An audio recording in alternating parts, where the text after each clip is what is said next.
Right now, 210 years ago, one of the most famous battles in history was reaching its crisis point. The Battle of Waterloo has gone down in history, rightly or wrongly, as a turning point in European history. It was Napoleon Bonaparte's final battle, and his final defeat ushered in an era of relative peace after nearly a quarter of a century of almost constant war.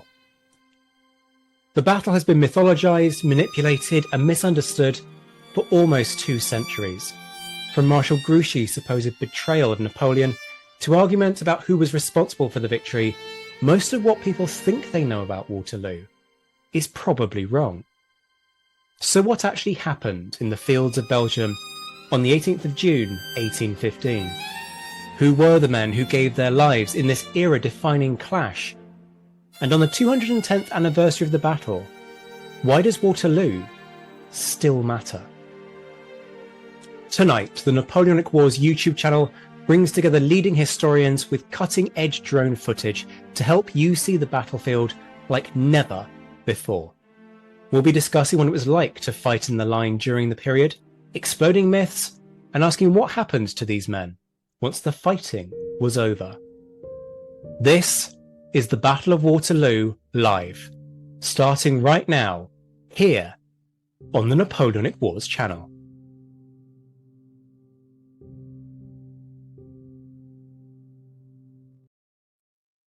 Folks, good evening and welcome to the Battle of Waterloo live here on the Napoleonic Wars YouTube channel. It's a pleasure to be delivering this coverage, excuse me, which is delivered from the Napoleonic Wars podcast and YouTube channel, but is being done in aid of the Napoleonic and Revolutionary War Graves charity, an organization that is very close to my heart and we'll be saying a little bit more about over the course of the live. I can see folks tuning in the chat. Please do say hello. Let us know where you're tuning in from. But let me give you a flavor of what's in store over the course of the next few hours. Right now, 210 years ago, the crisis moment of the Battle of Waterloo was unfolding. Those central points that Wellington had occupied were on the cusp of falling, and indeed 2 of them would fall over the time that we are going to be on air in the next few hours. In that same period of time, Napoleon's elite Imperial Guard would make a do-or-die assault on the Allied line in 3 waves, all of which would be sent backwards.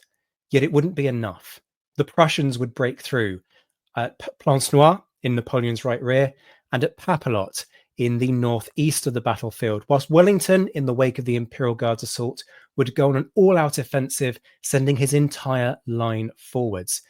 Waterloo would see the end of Napoleon's vaguest of hopes of re-establishing his lost European empire. Over the course of the next few hours, we are going to be talking about the battle in real time, talking about what was happening when and its implications for the wider strategic situation that Napoleon faced. And we'll be doing it using the very latest of historical knowledge with some of the world's leading experts, folks like Luke Reynolds, Graham Callister, Liam Telfer will be joining us, as will Evan Wilson. And we'll be talking about things like the attack of d'Erlon's First Corps, the nature of what it was like to be a soldier during this period. We'll be discussing the realities for these soldiers in the aftermath of the Napoleonic Wars and bringing it all together in order to think about the legacies of this conflict. As I say, this is all being done in support of the Napoleonic and Revolutionary War Graves charity, an organization set up in 2021 that seeks to care for the graves of veterans of this period and also tries to fight for these veterans so that when they are disinterred as a result of archaeological processes or building programs or whatever it might be, they aren't simply put in a box and left in storage. The NRWGC works in order to try and give these people dignity so that they can have that marked place in the earth.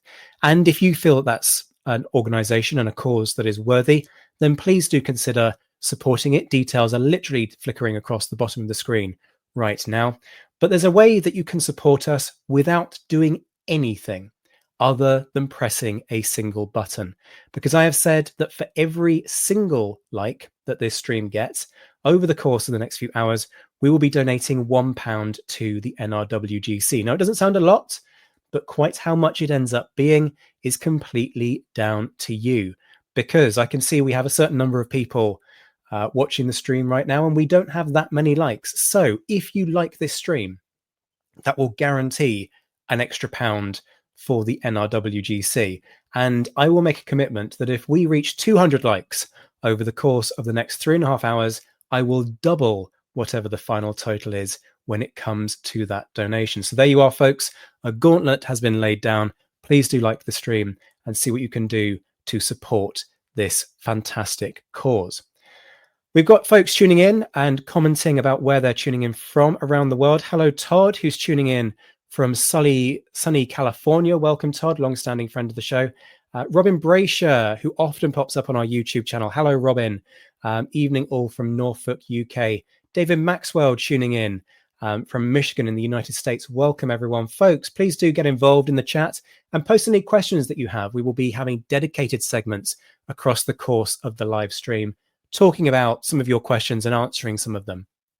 So please do get involved, say hello, and offer your thoughts so that we can answer any queries you have and also explode some myths and have some fun along the way.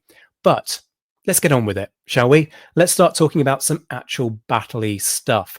What's been happening right now? Well, what I'm showing you now is drone footage from the Waterloo campaign. Funnily enough, this is not live. I'm not piloting a drone from the southern UK coast whilst also running this live stream. But this is footage shot a couple of years ago of the Waterloo battlefield. And this very specific shot, as you can see, is now coming down to cavalry height. Because right now, 210 years ago, Ney's cavalry were in the midst of their 2 hours that they spent charging, reforming, and charging again. Nobody knows quite how many charges the French heavy cavalry attempted over the course of this 2-hour period. It's estimated by some to be as many as 15, others put it down as low as 6. Now, these cavalry attacks had virtually no impact on the Allied line. There are some indications that maybe a couple of battalions got a bit shaky and sort of pulled back, but no units broke and ran, as was the intent. The Allies, quite frankly, could see the French coming. For one thing, this charge wasn't so much an all-out speedy charge at the Allied line as a canter through some incredibly muddy fields. Bear in mind that it had rained heavily the night before Waterloo, and as a result, the ground would have been sodden. It's clay soil. It wasn't going to dry out over the course of a day. It takes literally days to dry, and I say that from experience, having walked this battlefield many times. So the French cavalry would have advanced at best something of a canter. And that would have meant that the Allies could well and truly have seen them coming.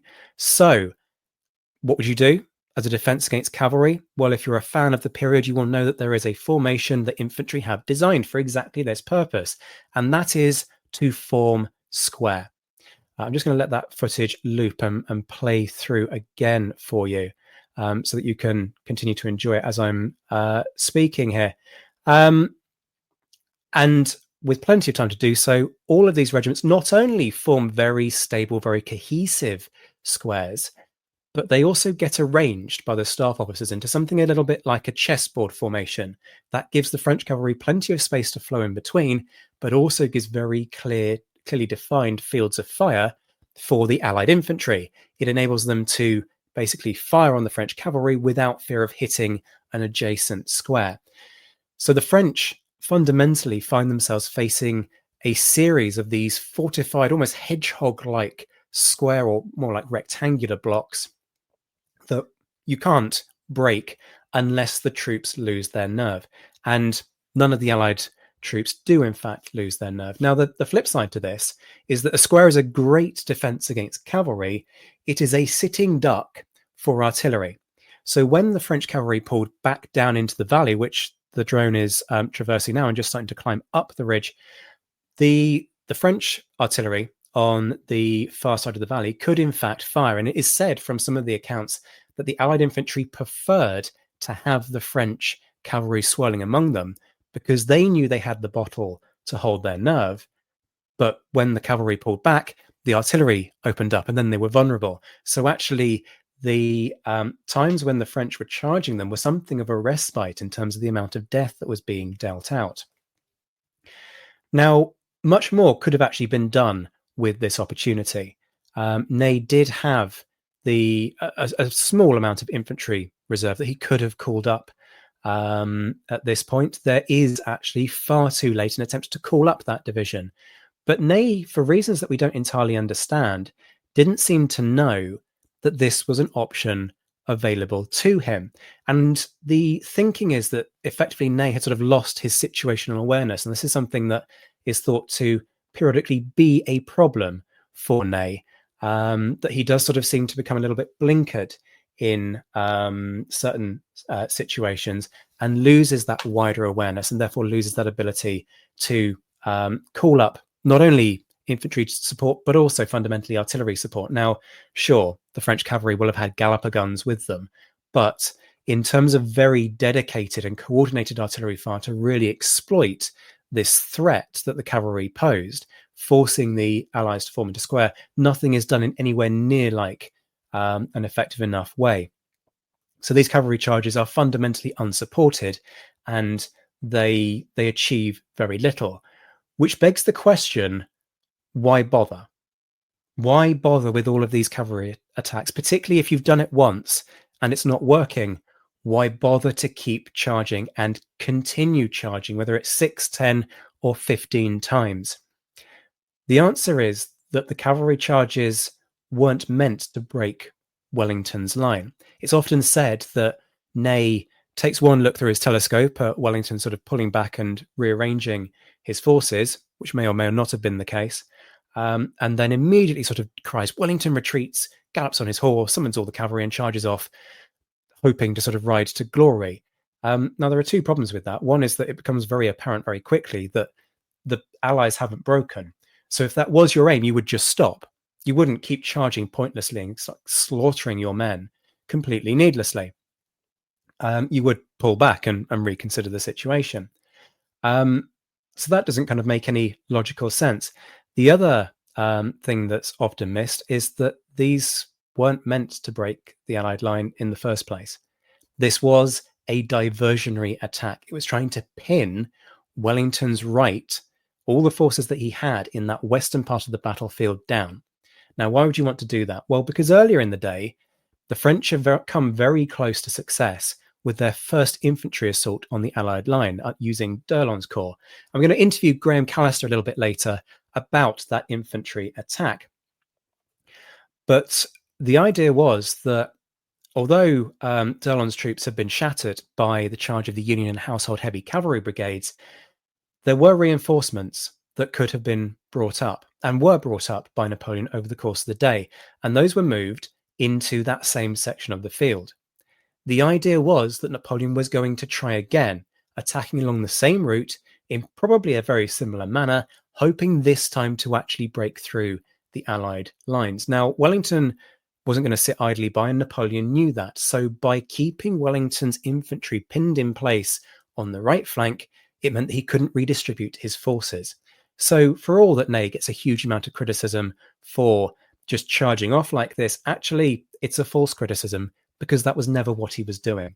This was always about trying to keep Wellington tied down so that a much bigger game of kind of three-dimensional chess could be played.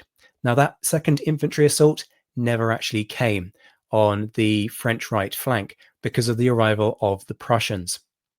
And we'll say more about that over the course of the live stream. But that gives you an indication of where we are within the course of the battle itself.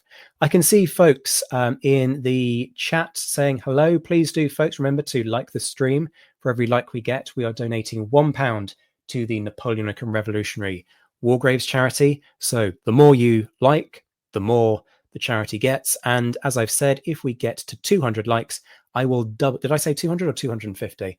I'm going to make it 200 now. If we get to 200 likes, I will double whatever the final total is. So sure, £1 per like doesn't sound much, but if you are willing to support us with a very simple tap of that like button, then we will respond in kind. And do jump in the chat with any questions. Folks are also saying where they've come from. John Haynes, welcome. I know John does some fantastic work himself in regards to Napoleonic veterans. So welcome, John. John is part of the team at Kensal Green Cemetery that does a lot of research into the folks who are buried there.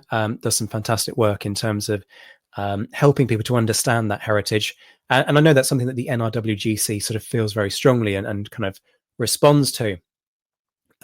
So if you aren't already aware of Kensal Green, there are, as John says, about 300 Napoleonic veterans buried there, and they do have tours that they do periodically. So please do check out their website for more details on those, so that you can perhaps go to London and enjoy one of those tours where John, no doubt, will be guiding you. Zach Johnson joins us from New York City. Hello, Zach. Hi, Zach from Zach. It's sometimes a bit odd coming across somebody with a similar name to me, because my name isn't particularly common. Geraint Thatcher says hi. Hello, Geraint, joining us on Facebook, because we are also streaming on Facebook. And yes, folks, I will add the likes from Facebook and YouTube together. So wherever you are, just smack that like button. If you're not already subscribed, please also subscribe to the show so that you can find your way back to more fantastic content.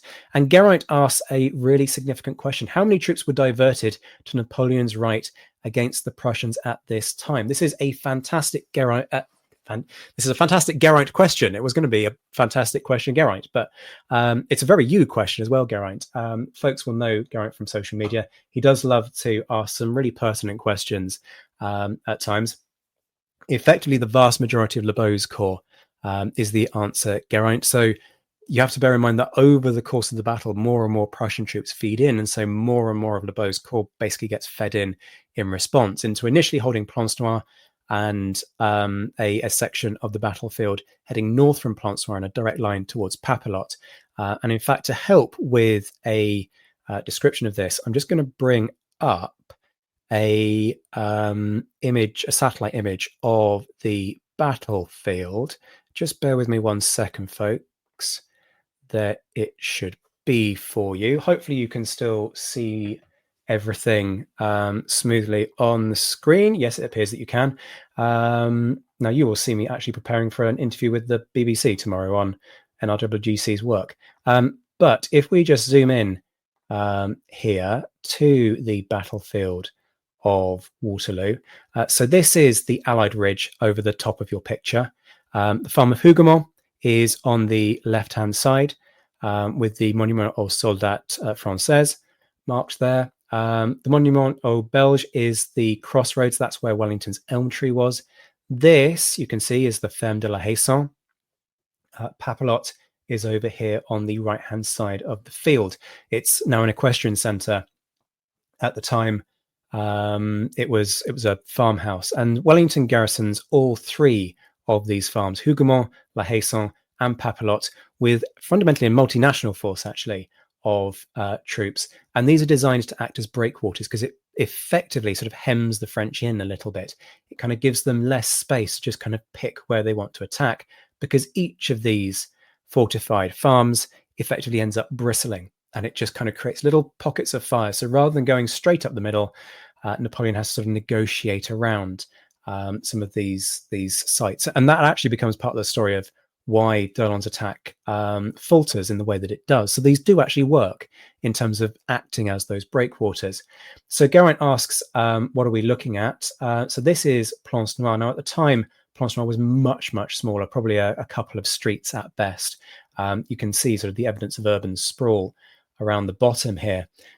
So this section of the battlefield here, from Papelotte down to Plancenoit, ends up being increasingly filled with Lebeau's corps. So initially it's a division either side of Plancenoit, and also some troops defending the centre, and reserves have to be pushed in. And bear in mind, Lebeau's division is the weakest in Lebeau's corps is the weakest in Napoleon's army. So whereas the vast majority of Napoleon's corps consisted of at least 12 infantry divisions, in D'Erlon's case, I think it's more like 16. at least 12 infantry regiments. In d'Erlon's case, 16 infantry regiments. Lebeau's got 10 infantry regiments, so it's a much, much weaker corps. It doesn't have dedicated cavalry support either. It doesn't have its own cavalry division, so a much weaker force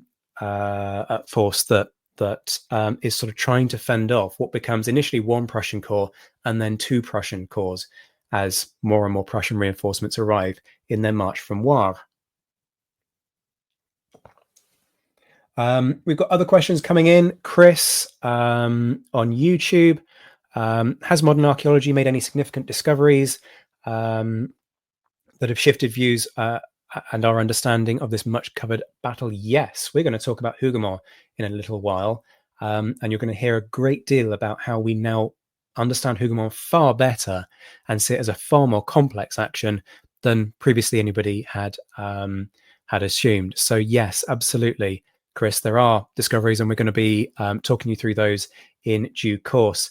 Geraint, once again on Facebook, for the battle, how much tactical handling did Napoleon do compared to Ney or Soult? I ask because Napoleon's skill was always operational strategy rather than tactics. And post-battle in France, he said that Ney was insane on the battle. Well, yes, I quite agree. Napoleon does scapegoat Ney. He also scapegoats Grouchy. But you've got to remember, this is Napoleon. This is the guy who comes up with a vision, usually has Berthier to support him, and then kind of through that is able to kind of say, I want people here doing this at a certain point in time. Now, there is a significant debate about to what extent does Napoleon relinquish strategic control at around 4 o'clock in order to receive treatment. It's often commented that he's suffering from hemorrhoids over the course of the Waterloo campaign. Does make it quite hard to ride a horse. I don't speak from experience there, but you just kind of use a little bit of imagination. You can probably work that out for yourself. So it is said that he's receiving treatment. Now, how much control does he relinquish? Well, that's a debate that historians are still having to this day. Personally, I'm always very skeptical of the idea that Napoleon would just sit back for a couple of hours and let Ney kind of ride the cavalry to their destruction, as Napoleon later claims. And that's fundamentally what he's trying to imply, that Ney just kind of goes nuts, charges off with the cavalry, and everybody goes, oh yeah, no, okay, you carry on, Ney. This is Napoleon's army.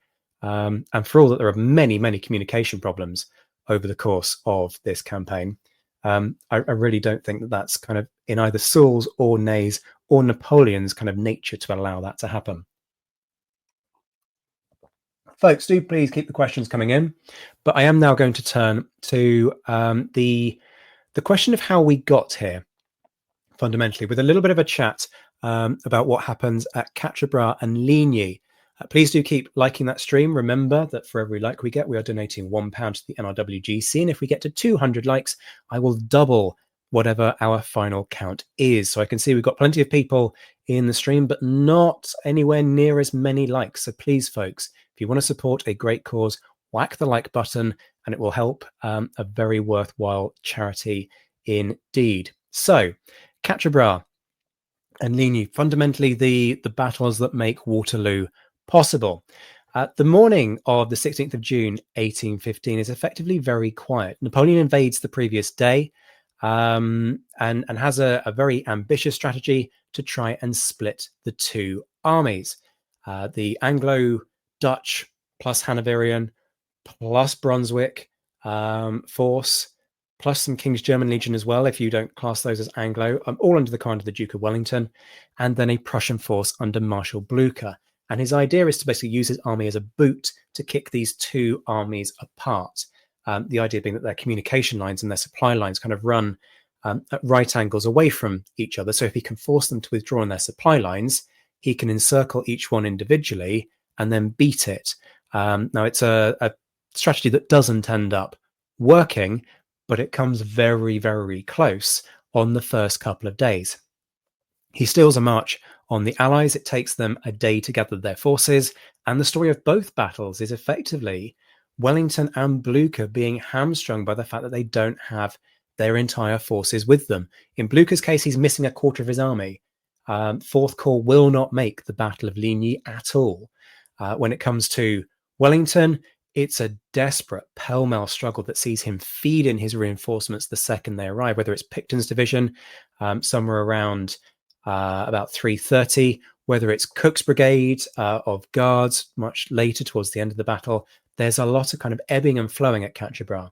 But the reason that the morning is quiet is that all armies are trying to kind of figure out the state of play. Ney has significant problems at Quatre, not least because he's only been given command of that wing of the army literally the previous afternoon.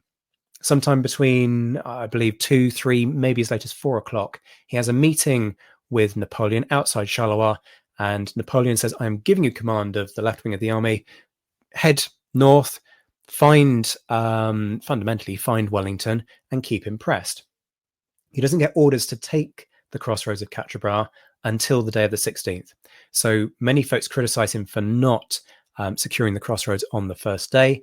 The reason he doesn't is actually because of independent thinking. The Constant de Rebecque realizes that the French are moving north out of Charleroi and decides to dispatch Saxe-Weimar's brigade from the Nassau contingent and deploy them to Quatre. Now, Saxe-Weimar's men arrive literally in the nick of time. They have about 15 minutes to spare before the French advanced cavalry screen starts riding up within musket shot of the crossroads. And there's an exchange of fire that by the end of that evening on the 15th sees the Saxe-Weimar brigade down to about 10 rounds a man. So it's a significant firefight that they get into, but the French pull back. Ney hasn't got orders to take the crossroads, so he doesn't feel the need to really press it. But all he knows is that he's made some contact. He doesn't know what he's facing. Likewise, Napoleon, with the right wing of the army, doesn't have a clear indication of just how much the Prussian army is in front of him. He wants Blucher to fight him, of course he does, because he backs himself and he thinks that he will win. But he doesn't know that. And the French are struggling with these communication problems. Napoleon famously doesn't have Berthier with him, his kind of almost genius level chief of staff.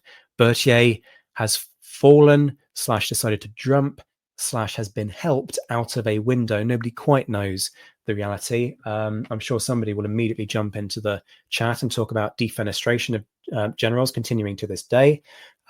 We don't know, fundamentally. There are many theories about, was he pushed? It's very hard to know.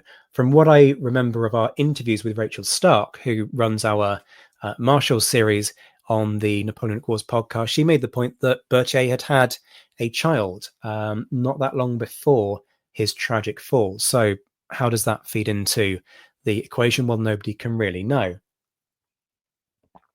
But whatever the reason, Berthier isn't at Napoleon's side during the Waterloo campaign. Soult is given the chief of staff position instead, and Soult really isn't anywhere near as effective as Berthier in terms of that chief of staff role and the management of communication. Now, things aren't peachy for the Allies either. The British have to rush to the battlefield. There are questions about the loyalty of Belgian troops. Many of them have previously served in the French force, which means there's concern about will they just defect to the French at the first given opportunity. There are also questions about the quality, because a lot of this army consists of militia. Now, what this means, the Prussians are also facing their challenges. They need to gather, and they're not particularly unified. The Saxon contingent of troops literally just gets sent home because of a mass mutiny. So there are real concerns in the Allied camp about whether or not their army is up to the challenge. And there's a very large Landwehr contingent in the Prussian army, which is kind of a form of militia, perhaps slightly better trained than regular militia, that the Prussians bring to this battlefield. So nobody's entirely happy in the run-up to this campaign. So what happens on the morning? Well, both sides try and work out their strategy. Wellington and Blucher meet near Ligny at a mill near Brie, and they reaffirm a strategy that they had committed to long before the Waterloo campaign had begun, which was that given the opportunity, they would fight combined, i.e. they would bring their forces together and overwhelm Napoleon with sheer weight of numbers. It's a strategy that they know works because they've done it before. This is exactly how the Allies had beaten Napoleon during the 1814 and 1813 campaigns. So they know that if they overwhelm Napoleon, they can actually achieve victory. And that's what they seek to do over the course of the campaign. It's the plan on the 16th of June, i.e. that Blucher will stand and fight at Ligny, and Wellington will be the inverted commas cavalry coming over the hill, who will sweep in, roll up Napoleon's flank, and therefore defeat his army and snuff out this campaign. Now, that doesn't happen because, as we know, Wellington is too heavily engaged at Quatre. His reinforcements don't get there fast enough for him to be able to be confident that he can start detaching troops to go and help Blucher. Now, what that means is that when Blucher and Wellington both pull back on the 17th, there's this constant exchange of letters about, can we make this strategy work? And early in the hours of the 18th of June, Blucher effectively gives this cast iron commitment: I am coming, Wellington, with at least a quarter of my army, perhaps more. So if you're ready and able and willing to stand and fight at Waterloo, I will come. And this is the agreement that Blucher's coming, therefore I stand. And that's the kind of effectively the role reversal. So Waterloo ends up being the inverse of what should have happened on the 16th of June. In terms of the fighting at Quatre, well, let's have a little look at the Quatre battlefield. This is drone footage taken again a couple of years ago, showing the Quatre battlefield from the Allied perspective. So about to appear in the left of shot is the crossroads of Les Quatre Bras, which is a key kind of line of communication, and this was going to be the key sort of communication line from the Allies down to Blucher's forces at Ligny. So you can see the crossroads appearing in shot now. And if you've got an eye for landscape, you will notice that there's a bit of a problem for Ney in terms of the terrain. It's quite a ripply landscape, and you'll see this even more so in some of the lower level drone footage. This is taken from quite a high level of about 100 meters. Ney took one look at that terrain and kind of went, this is classic Wellington territory, and I'm expecting to fight Wellington here. And with all of these ripples in the terrain, I can't be confident of where Wellington has or hasn't hidden forces, because this is what Wellington is known for by this point. Wellington is known for this idea of reverse slopes. It's a tactic that he's used consistently in Spain and Portugal. He's a known quantity, and he's fought Ney. So Ney has seen this happen and has learnt the hard way, which therefore means that when he sees this landscape, he is twitchy, and so he isn't inclined to charge in. Now, this is appearing on screen now is Hougoumont Farm, which is one of a few kind of buildings from the battle. Hougoumont was briefly garrisoned. When Ney attacks, he attacks from the south of this. Apologies, why is the footage stalled? There we go. Effectively from the top of picture. So south is at the top of your picture now. And he attacks at about 2:00, but he hasn't got his forces arrayed with him. He hasn't got big kind of reinforcements ready. And so that means he has to kind of make these gentle probing attacks. Facing him, the 27th Jaegers from the Dutch-Belgian contingent, and they make decent progress. The ground was quite marshy. We know that from the accounts. It was also broken with many, many more field hedge boundaries. So they had a tough time in terms of making progress. And it takes them about an hour to cover what is really sort of a 10-minute walk under normal conditions. 27th Jaegers pull back, and the French take Hougoumont Farm. Now, there'd been no plan to defend Hougoumont. It hadn't been loopholed, it hadn't been prepared in any way for this attack. It was just sort of lightly garrisoned with a couple of companies from the Saxe-Weimar contingent. And that means that they pull out. They're not ready to defend this farm to the death, which makes complete sense. So by 3:00, they've taken the farmhouse, and the Prince of Orange, who's in command because Wellington is still on his way back from that meeting with Blucher, effectively sees that this is a really dangerous situation. He orders a counterattack that fails, but crucially, it does buy time. And it's quite a catastrophic failure, but it just keeps the French occupied, because Hougoumont would have been a great point from which to launch at the crossroads itself. And you can kind of see this in the drone footage. In fact, if I rewind this a little, Hougoumont Corps is just behind that tree line. So you can see it's not that far. Maybe a 10, 15-minute walk from Corps to the crossroads. So it's a very good point from which to launch directly at the crossroads and take them. Now, Orange recognizes that.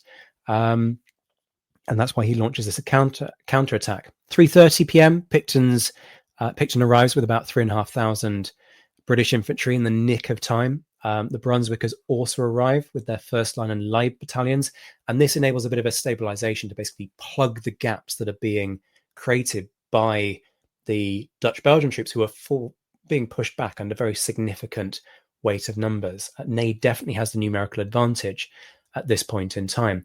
The Brunswickers plug the gap. In fact, this drone footage is taken from immediately above the Brunswick position.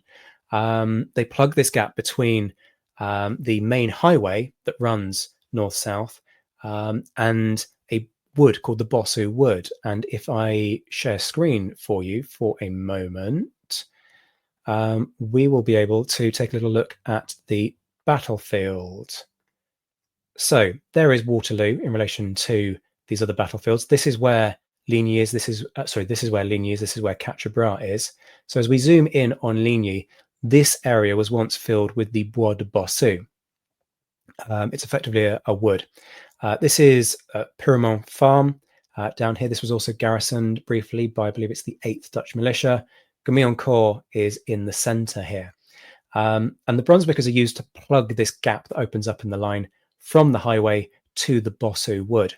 The trouble is, the Brunswickers are really, really inexperienced. So inexperienced, these are conscripts fundamentally, that they don't know, well, they know how to deploy into line, but their commander, the Duke of Brunswick, isn't confident that they can stand. If they deploy into line, will they stand under the face of artillery fire, infantry pressure, and potentially even cavalry assaults? And because he's not confident about that, he leaves them in column. Now, that's great as a defense against cavalry, but it makes them a sitting duck for artillery fire. So they take huge punishment.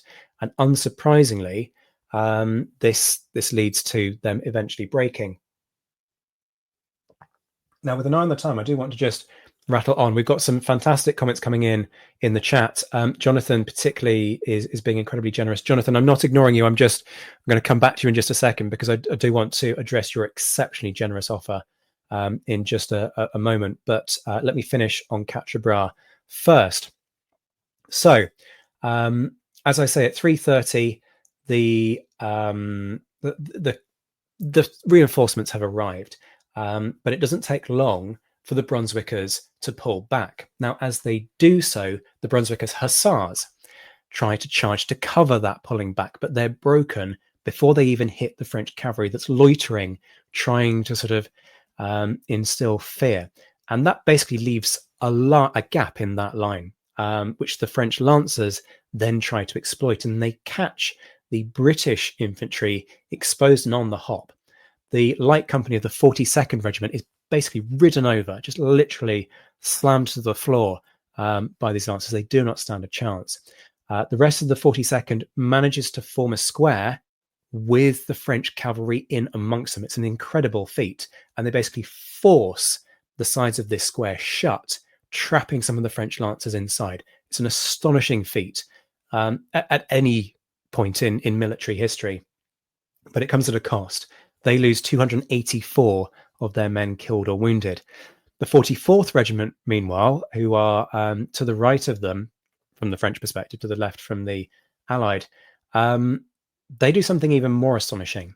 They decide that it's too late to form square. And the square is what you need as a defense against cavalry. So what they do is they turn their rear rank around, do a 180. So they've got muskets pointing in both directions and open fire. That does quite an effective job, but it doesn't completely solve the problem. And some lancers do head for the colour party. These are the regimental flags. So you have a king's colour and a regimental colour. They head for the colour party. And Ensign Christie effectively manages to save one of the standards by falling on it when he is stabbed in the face with a lance. So he takes a lance to the eye, a horrific wound. Apologies if you're in the midst of having your dinner. That probably should have come with a content warning. But it does manage to save that colour. And Ney's progress is fundamentally stalled by the lack of reinforcements because Napoleon has hamstrung him. Again, not only has he given Ney the details of his command far too late, he's also taken one of Ney's 2 corps. And there's this big problem with communication in terms of when Ney is told about this, because the messenger ends up coming across D'Erlon before he comes across Ney. So what should have happened is that the messenger should have gone to Ney, told him what Napoleon's plan was, and then ridden off to tell D'Erlon. But instead he finds D'Erlon first. So in the interest of being efficient, he tells D'Erlon, the emperor is summoning you to Ligny to fight there, as much needed reinforcements, go at once, and then goes to tell Ney. Ney finds out about this, having had this plan in his head about, right, so I'm going to keep pressing there, and now I'm going to feed in these reinforcements, I'm going to break the Allied line, and then immediately has what can generously be described as a bit of a wobbly. Jonathan Stark in the chat is asking about instability, possible PTSD. I'm going to answer that properly in just a moment, but there is certainly something about Ney at this moment, which means he doesn't respond rationally, and he summons D'Erlon back. What this means is that D'Erlon spends the 16th of June marching from Quatre to Ligny, to then, as he's getting to Ligny, get the orders to come back to Quatre, and so he marches between the 2 battlefields and achieves nothing. Had he been involved at either battle, he would have changed the course of the campaign, because D'Erlon has somewhere in the region of 18,000 men with him. The infantry alone are something like 10 or 12,000 at this point in time. It doesn't matter where he fights, he will turn the tide in favor of the French. But because he's not at either, it means that his, a fifth of the French army is fundamentally rendered meaningless and useless. Ney continues to get kind of harassing letters from Napoleon saying, the fate of France depends on your success at Quatre. I need you to take that crossroads. And he's not got the reinforcements to do so. So in desperation, he orders General Kellerman to charge with his cuirassiers. These guys are 800 strong, but they're charging an army of 20,000 infantry. There is no way in hell this was ever going to work. But the most astonishing thing is, it very nearly did.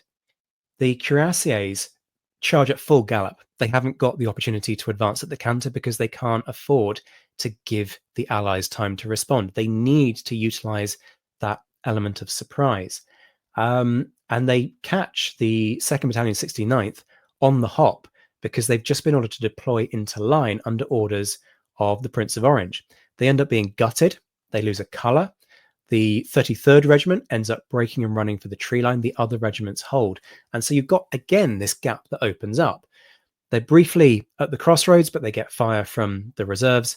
And what this all means is that effectively they're not able to do anything significant with this opportunity they've created, and they have to pull back. But had there been more reserves, they could quite probably have broken through at that point. A division of infantry would have done horrendous things for the Allied line. But by 6 p.m., Cook's Guards division arrives and tips the balance back in the favour of the Allies. And effectively, Quatre ends as a stalemate. So that's the story of Quatre. I do now want to take the opportunity to bring in not only some of the very generous and interesting questions that have come up, but also my partner in crime, my co-host, one of my co-hosts on the Napoleonic Wars podcast, described this morning by one of our guests, Graham Callister, as one of the greatest minds in Napoleonic broadcasting. Liam Telfer is in the chat. Well, he's not in the chat. He's in the studio with us this evening. Hello, Liam. How are you doing, my friend? I'm very well. Apologies being slightly late to the party, sort of making like a Prussian somewhat. And perhaps Graham's been spending too much time out in the sun but his kind words are, incredibly received. So I'm truly grateful for that. Speaking of things we're very grateful from, hello to Jonathan Stark, who is joining us from Armenia. About a quarter of an hour ago, he posted a very generous comment that I then promptly ignored. I wasn't being rude. I was just mid-flow. And so I wanted to kind of keep going. Otherwise, I'd get kind of sidelined by this and kind of lose my track. But Jonathan says, if you'll agree, I'll join you in doubling the like contributions of the NRWGC, of which he's a member. And yes, absolutely, Jonathan. I will absolutely second you on in doing that. Thank you very much for the generosity and the support. Todd Campbell chimes in from the USA. Todd is one of the trustees of the NRWGC, with his thanks. But Jonathan's also asked about Ney's instability after 1812 and asked the question, PTSD ? Liam, welcome to the show. I'm going to throw you in at the deep end here. It's not so much throwing you under the bus as throwing you in the wake of a cuirassier, throwing you in the face of a cuirassier charge. What are your thoughts on this, particularly as somebody, you were a soldier for many, many years, serving with the household division, with the household cavalry. You've seen this firsthand. What are your thoughts in terms of our ability to assess this sort of 200 years later?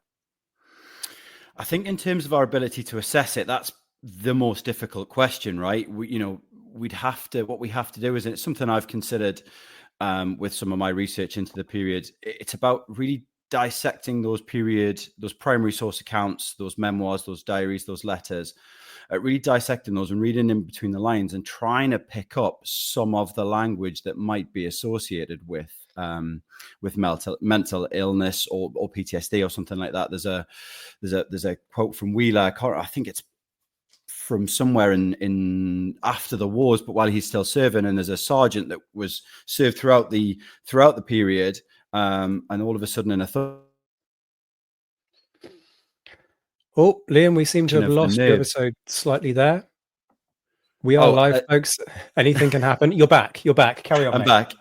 Yeah, Wheeler basically talks about this sergeant suffering from an affliction of nerves.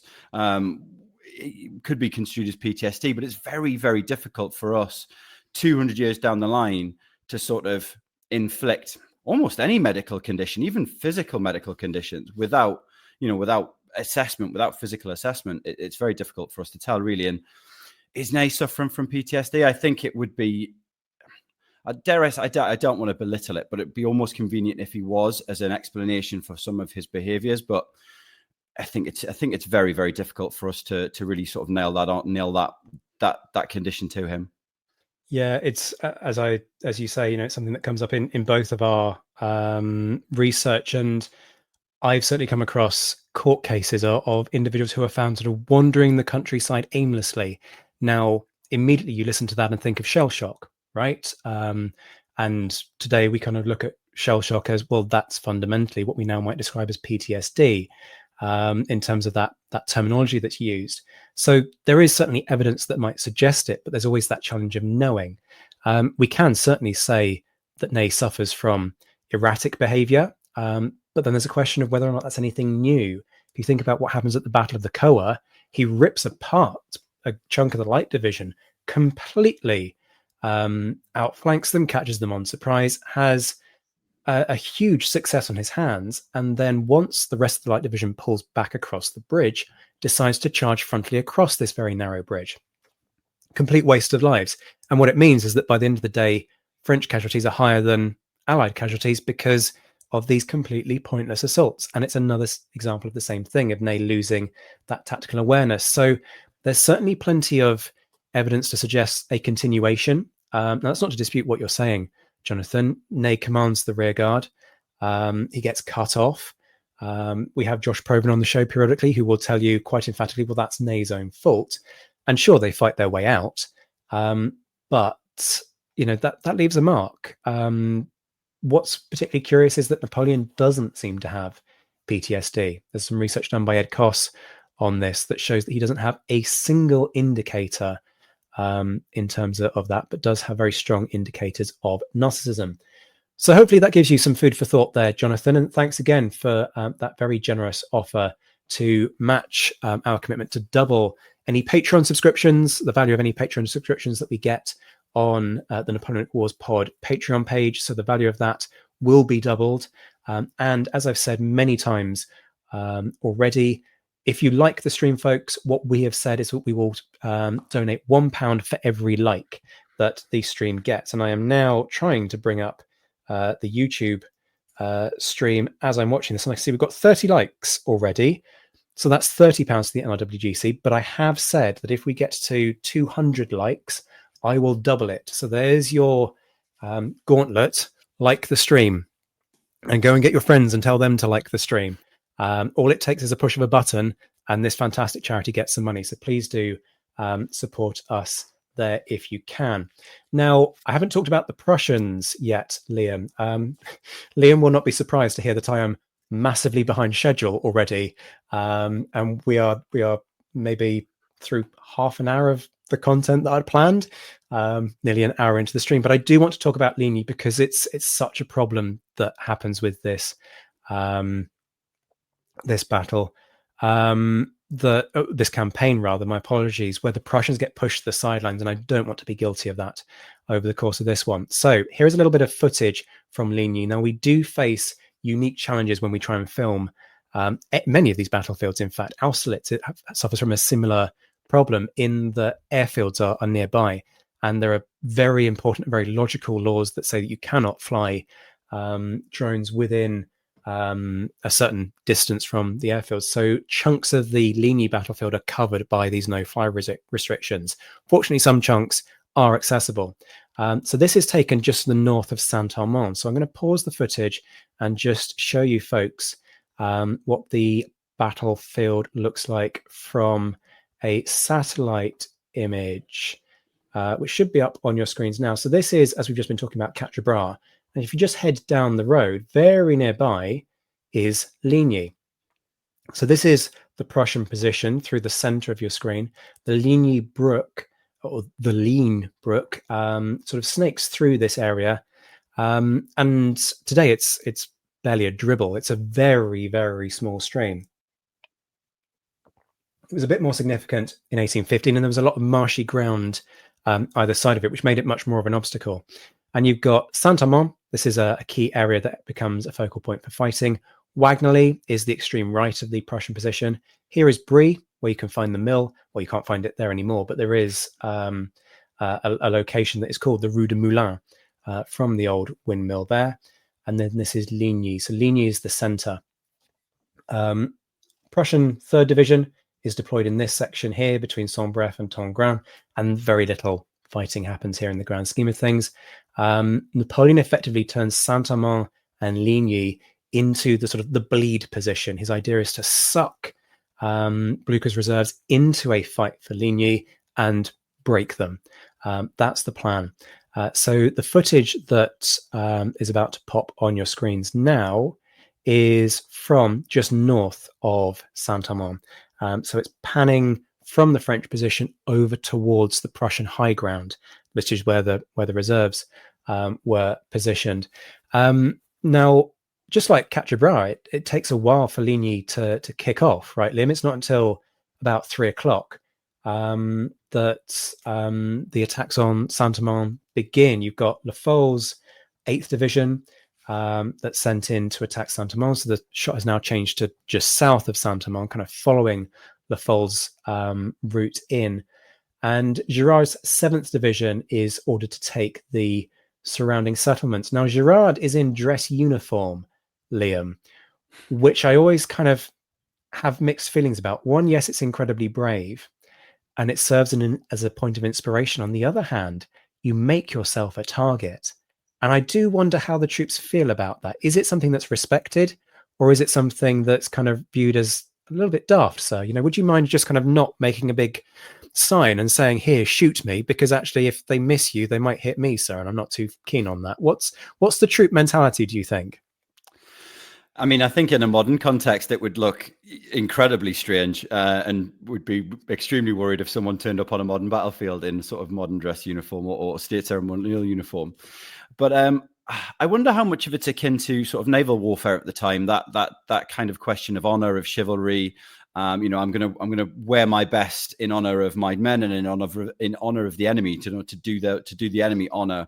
And I actually think that the soldiers at the time, I mean, you've got to think of the methods of lethality that we're talking about here. You know, high proportion of smoothbore weaponry.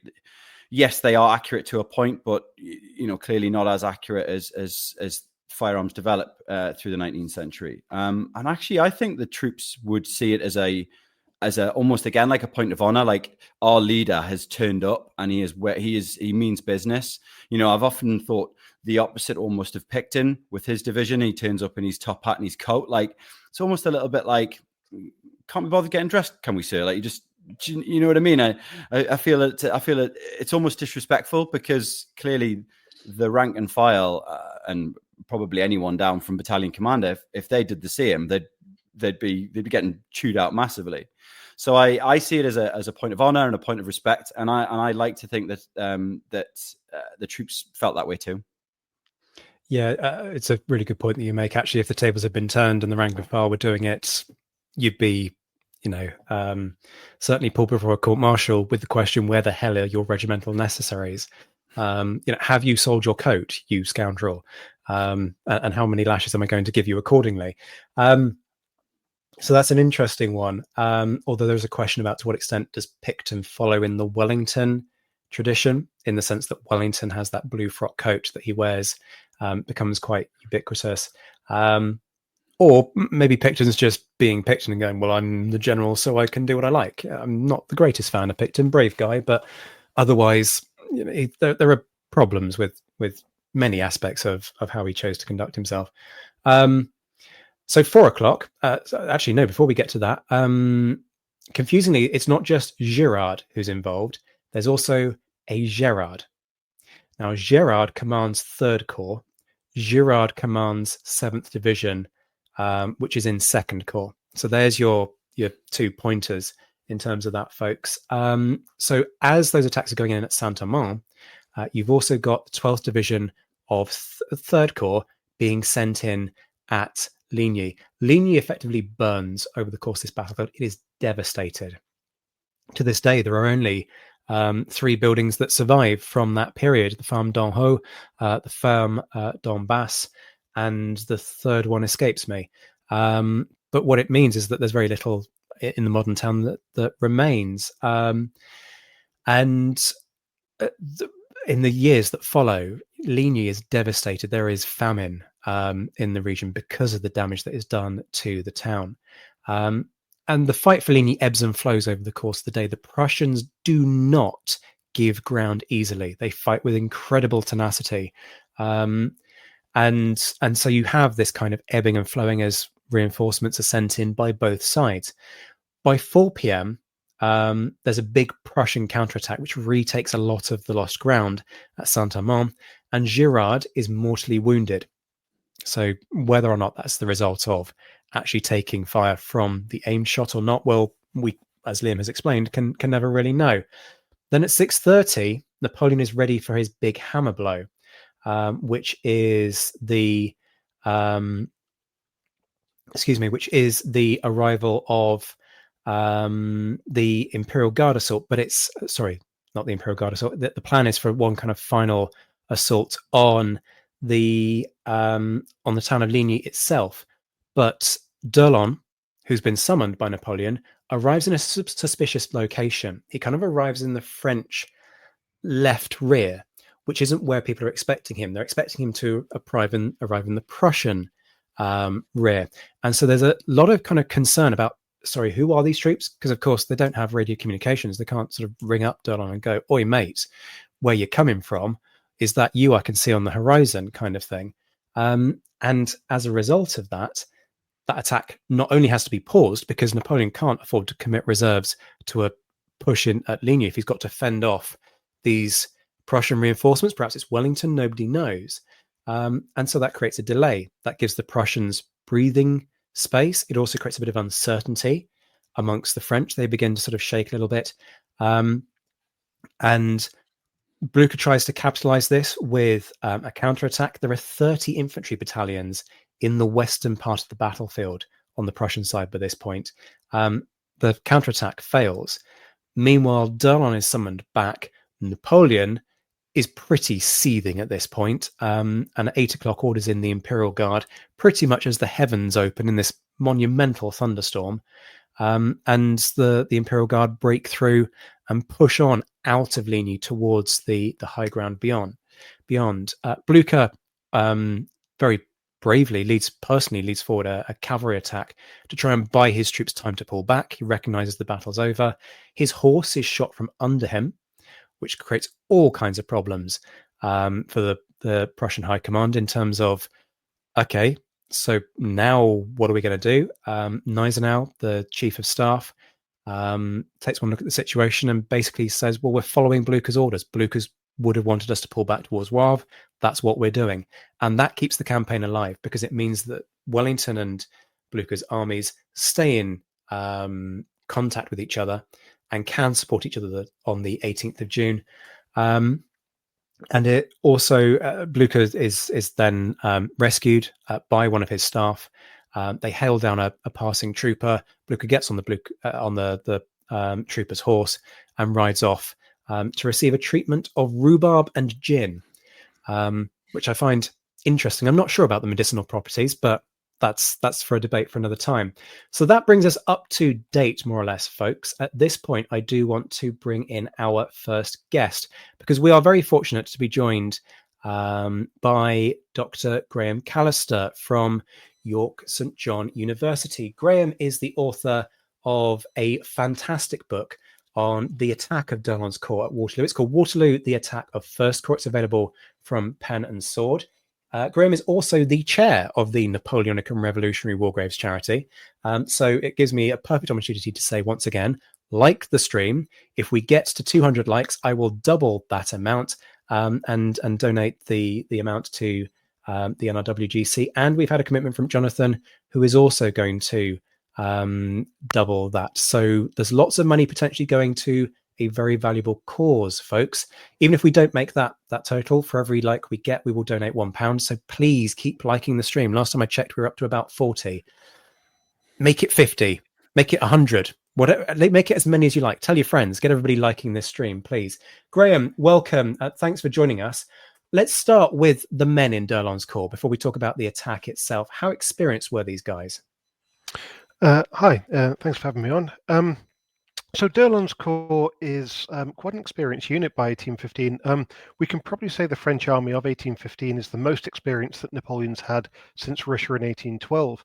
If we look at the service history of these men, only around 1%, so 1 in every 100, had less than a year's service. And only around 5%, so 1 in every 20, had not fought on active service before before Napoleon's first abdication. So 95% of these men are veterans. They have fought previous campaigns, and the vast majority have seen major battles before. The median year of enrollment is 1812, which means that half of all soldiers had joined the army in 1812 or earlier. There are slight variations between units, but not a huge amount. Now, by 1815, these aren't necessarily the mustachioed heroes of Austerlitz anymore. Around 1% of the army, 1 in 100, had actually been in service before 1800. Fewer than 1 in 10 had actually been in service for a decade. And some of those had actually spent their time as prisoners of war mostly. So then they're not, the really, really experienced soldiers that Napoleon had maybe before 1812. But they have fought before. They know what they're doing. But a major issue for this force is less the overall experience of the men and even the officers, but more their cohesion. So in 1814, the army gets slimmed down, battalions and regiments are merged, older soldiers are pensioned off, and these mergers have left the regiments with men and officers who barely know each other. The return of some of the old soldiers in 1815 exacerbates this general problem as well. So on paper, this is a pretty experienced force, albeit that only half of them have really experienced victory. The rest have really just experienced the years of defeat, 1812 to 14. But the real issue with the force is one of cohesion throughout the Corps, which perhaps makes them a bit more brittle than their paper record would indicate. Graham, thanks for joining us, and thanks so much for your kind words on X earlier. I won't dwell too much on that, but I'll message you directly. But going back to one of the things we talked about earlier was the sort of hands-off approach to a certain extent that Napoleon demonstrated, certainly later in the day.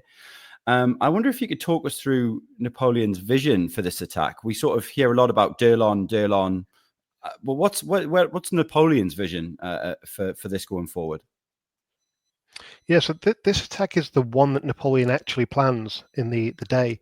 No, he issues his orders relatively early in the morning, mid-morning, and the attack by d'Erlon's corps is the one that he plans. No, maybe d'Erlon's in charge of the tactical evolutions, but this is Napoleon's baby. And the idea here is basically that he can see that Wellington's line is imbalanced. Wellington is expecting Blucher to turn up on his left, and so he's left far fewer troops there than in his centre and right. He's only got 6 brigades of infantry, 3 of cavalry on that kind of centre-left area. Napoleon's seen this, and so he decides he's going to put a hammer blow in to smash Wellington's left, cut him off from the Prussians, preferably cut him off from Brussels. So basically what he decides to do initially is hook right round Wellington's left. He wants to send infantry through the area around Papelotte, La Haye, those kind of settlements there, cut Wellington off from Blucher, but then decides that actually that broken ground is too difficult. So instead, he decides that what he's going to do is send the divisions of First Corps in against Wellington's left from the centre. So hitting La Haye-Sainte first, and then with the divisions kind of fanning outwards, smashing into Wellington's line, one after the other in echelon. The attack essentially is aiming for Mont-Saint-Jean, maybe the farmhouse, maybe the village. It's not entirely clear, but his orders say Mont-Saint-Jean. And what that would do is rip the Allied army in half and cut Wellington off from a retreat to Brussels. It would push him to the far side of the road, away from Blucher, away from support, and gives Napoleon the most flexibility to deal in detail with these two forces. So even if Blucher comes over the horizon, Wellington isn't there to be supported anymore. And this is actually not a bad plan. So what he's going to do is launch a huge artillery barrage to start with.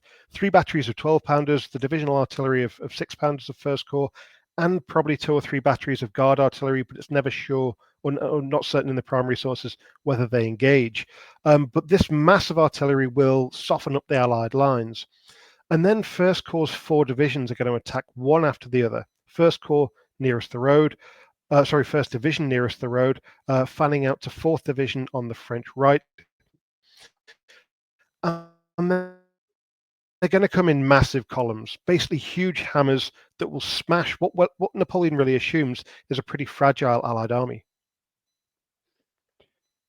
Graham, we're just bringing up on screen now some footage of that attack. There's a lot of confusion over the formation that's used in this part of the battlefield. What do we know about the formation, and where has this confusion come from? Well, I'll start there with the confusion, which is a common problem for Waterloo, because we have so many contradictory accounts that it is inevitable that some confusion arises. For this particular attack, a lot of the detail in the English language comes from Siborne's account in his models, and he models this ground that people can see on the screen right now, and the attack that goes over it. And basically where he got his information was the eyewitness testimony of hundreds of British officers. The problem is that every officer wanted his regiment to have faced a full column, to have been the one that was heroic. So suddenly we get brigades all over the place, divisions moving here, there, and everywhere to kind of give these officers what they're saying happened. A lot of the early French accounts also don't really record what for them was maybe a quite mundane detail of the formation. So in early accounts, we get quite a bit of confusion. But what we think basically happens is that the divisions of First Corps each form up 1st to 4th Division from left to right, and each one adopts what's called a column of division by battalion. So each battalion lines up in 3 ranks with a frontage of maybe 200 men in 3 ranks, and the division's battalions are stacked one behind the other. So 8 or 9 battalions deep in the division. 2nd Division has 9 battalions, the others have 8. 4th Division actually leaves 1 regiment behind to watch its flanks, so probably only has 6 battalions. And at some point, 1st Division's brigades separate, so one attacks La Haye-Sainte, one attacks the ridge.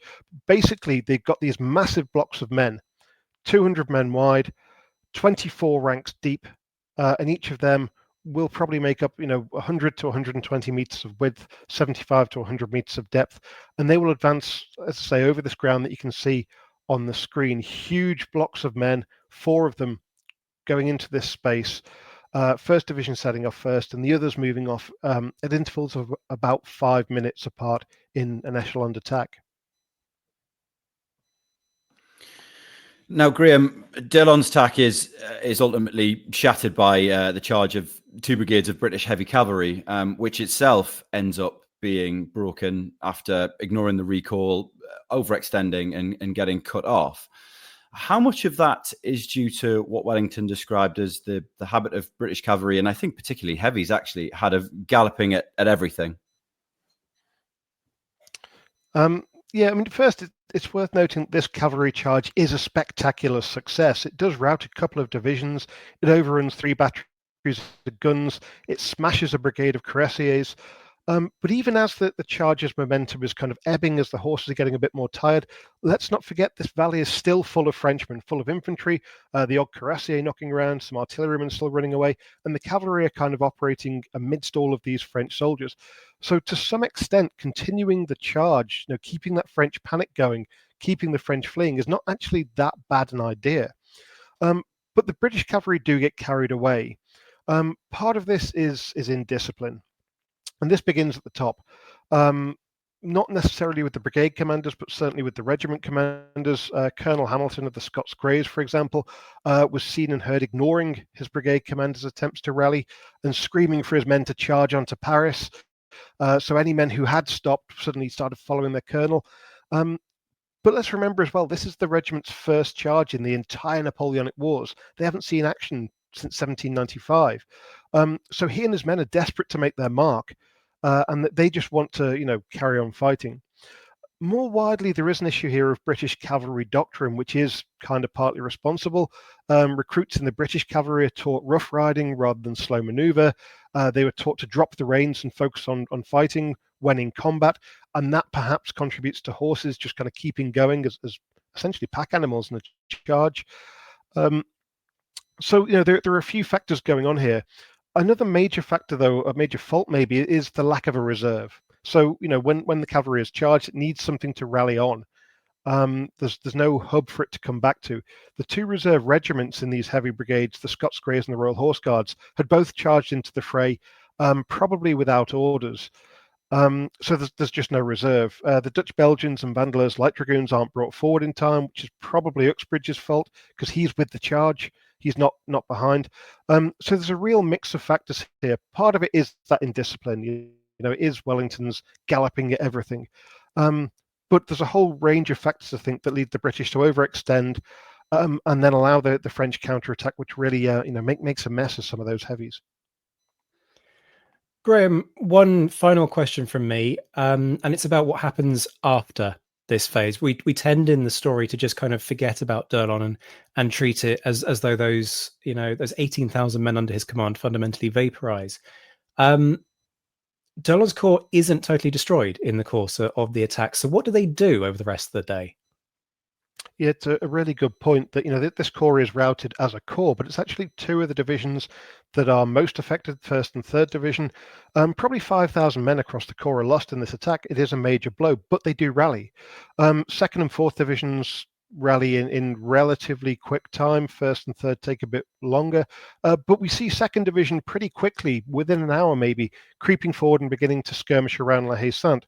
And it's eventually 2nd Division who do break in and capture this from the King's German Legion garrison.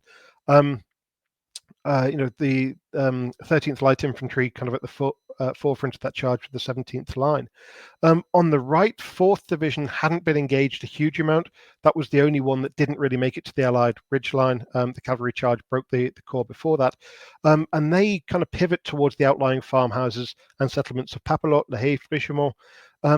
And the reason they're doing that is that they're trying to create a bulwark against the Prussians for when they arrive.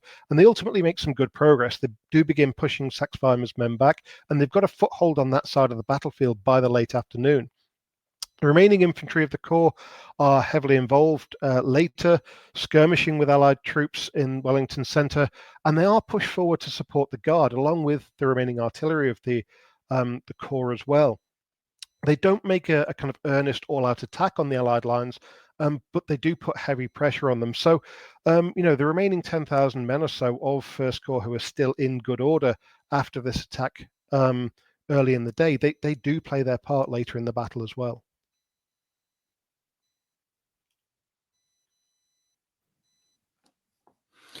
I'll jump in because Zach's currently on mute. So thank you very much for that, Graham. Really interesting. And if you haven't bought his book, folks, then please do go and get it because it is excellent. A great comment there from David Maxwell. Thank you so much. Love the book, Graham. Thanks, David.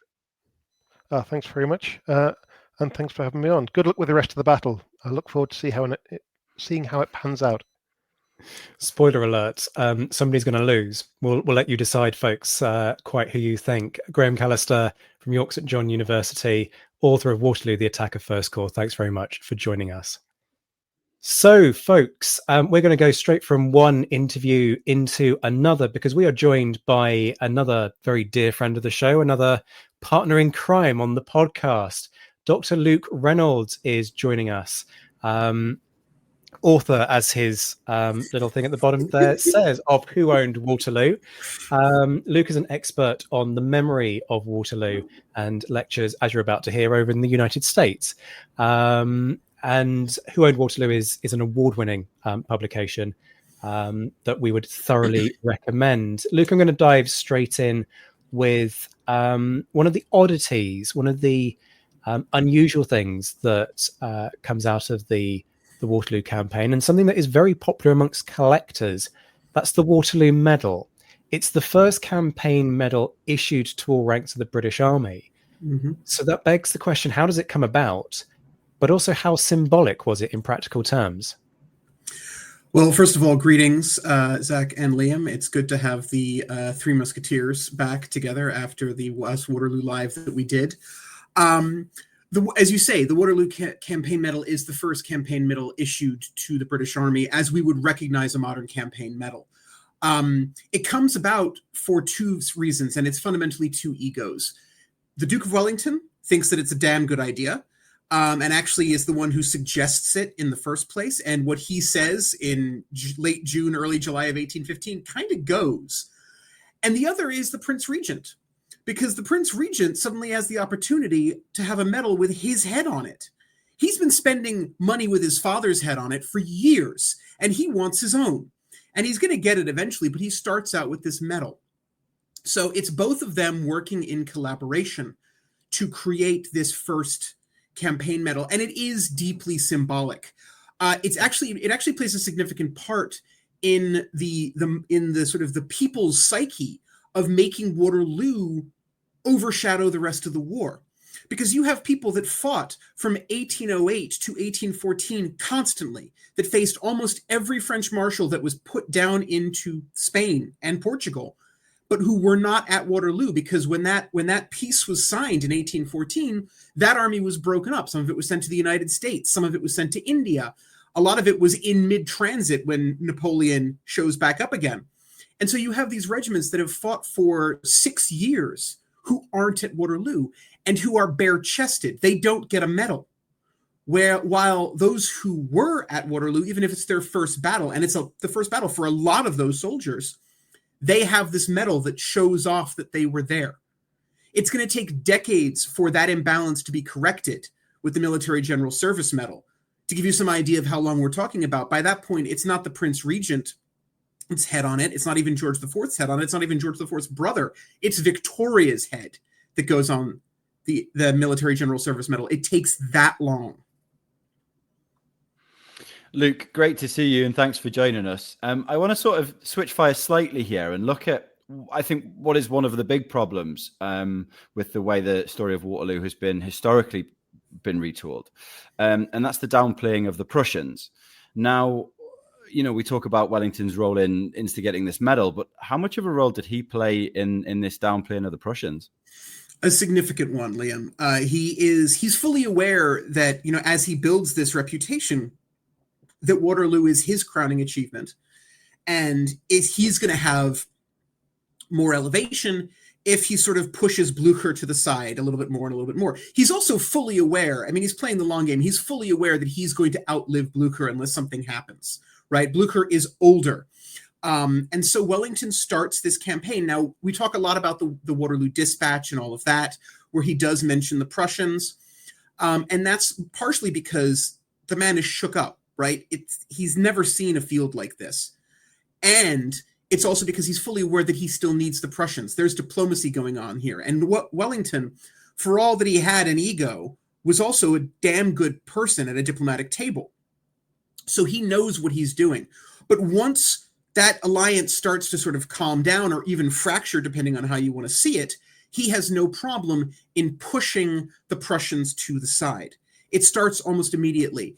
When Waterloo Bridge is opened in 1817, yes, the Prussian flag is there. Yes, the orange flag is there, but they're overwhelmingly outnumbered by Union flags, by English flags, Welsh flags, Scottish flags, Irish flags, everything that emphasizes that this was the Union that beat this, not the American Union. I know my accent is confusing.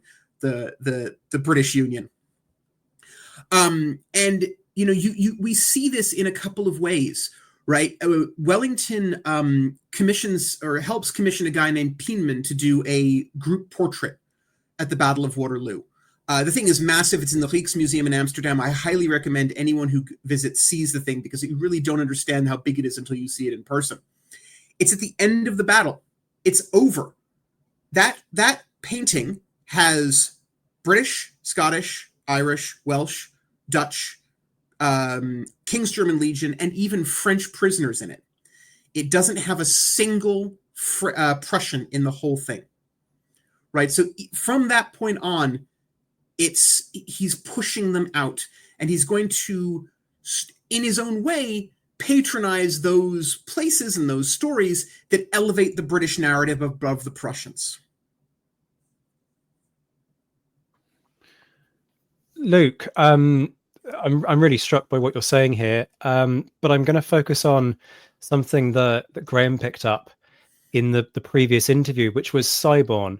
Because in the National Army Museum, there is this spectacular diorama that folks who've been to the National Army Museum in London will remember, and it's the Siborne model of Waterloo. And there's a lot of controversy surrounding this, and an element of personal tragedy as well, I would say. So talk us through how this is received at the time and what its significance is for how Waterloo was remembered. So Siborne's model is originally commissioned by Daddy Hill, Viscount Hill, when he's commander-in-chief of the British Army. And he commissions it as sort of an education tool, partially for the officers and men of the British Army and partially for the general British populace. Siborne at this point is he's an officer. He doesn't get commissioned in time to fight at Waterloo, but he does spend 2 years in the Army of Occupation, where he develops a huge passion for surveying, old school map making, things like that. And he's actually written 2 books on surveying, basically instruction manuals. By the time Hill, very reasonably, looks at him and goes, all right, underemployed British officer, can survey well, let's have this chap make the model. So Siborne goes to La Haye-Sainte. He lives there for 8 months, which is something that everyone who's a fan of this battle wishes they could do now. And he surveys the entire field, literally inch by inch. He gets home and he writes to almost every British officer that's still alive. He creates basically what we would consider a fill-in form of sort of, here's my experiences, here's what's going on. And he gets hundreds of these back, right? It's still the largest archive of eyewitness testimony that we have on the Battle of Waterloo in the English language. Now, as Graham pointed out, the problem is that everyone wants their regiment to be in the special place.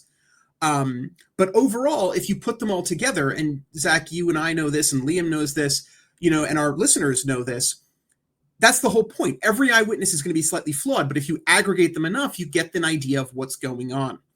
And that's what he does. He decides to build this vast model. It's got one tin soldier or lead soldier for every 2 men at that battlefield. So you have a huge number of figurines on this thing. And he sets it at 7 p.m., which you guys haven't gotten to yet, but spoiler alert, is one of the highlight, one of the crisis moments of a battle that is arguably entirely made up of crisis moments. It's the moment when the French Imperial Guard crest the ridge. They're turned away.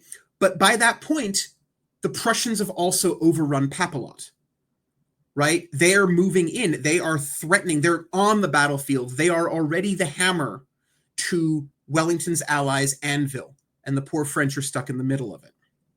And that's where the problem is, because Siborne creates an accurate model. And while the average person doesn't really know enough to care, a huge number of British army, led by Wellington, basically say, this is wrong. Kincaid, Captain John Kincaid, wrote 2 books about Waterloo and his experiences in the Rifle Corps. Famously said, it's an excellent quote, comment there.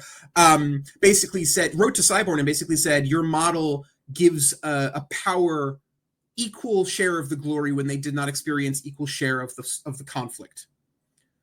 And that's the view. And Wellington never goes. He refuses to see the model. He refuses to support the model. The problem is that in the middle of all this, as Siborne is building this model, the Great Reform Act comes in. Now, the Great Reform Act is a significant moment, and it is a positive, overwhelmingly, for Britain. But it does Siborne dirty, because the liberal government that comes in doesn't feel like spending large amounts of money on the military. And the model is one of the first things to get cut. So he loses the funding. He's got to do it himself. And when you combine that with Wellington basically saying, I'm not seeing this thing, and the people and general populace going, well, if Wellington refuses to see it, it can't be accurate. You end up with this 39 square foot millstone around Siborne's neck. Now, Luke, you talked about there that model, was partly created for the public. And how is Waterloo, how is that story then told around the world as the British Empire expands, throughout the 19th century? You mentioned Victoria issuing the General Service Medal. Now, clearly these things are still important to people at this time, but how is Waterloo in particular sort of remembered? Waterloo becomes a lightning rod. Now, it becomes a lightning rod for a lot of things. There's a lot of controversy that comes in, right? The reformers, the radicals are going there. But across the empire, Waterloo becomes one of those moments and one of those names where you can take an aggregate colonial population, right? Say somewhere like Australia, where you have people that are that came in as tin miners or gold miners. You have people that came in as cattle farmers. You have people that come in because they can afford to buy 1,200 acres of land. And yes, inevitably you have insert convict joke here. You have people from across all 4 nations that represent the British Isles and a lot of other Europeans as well.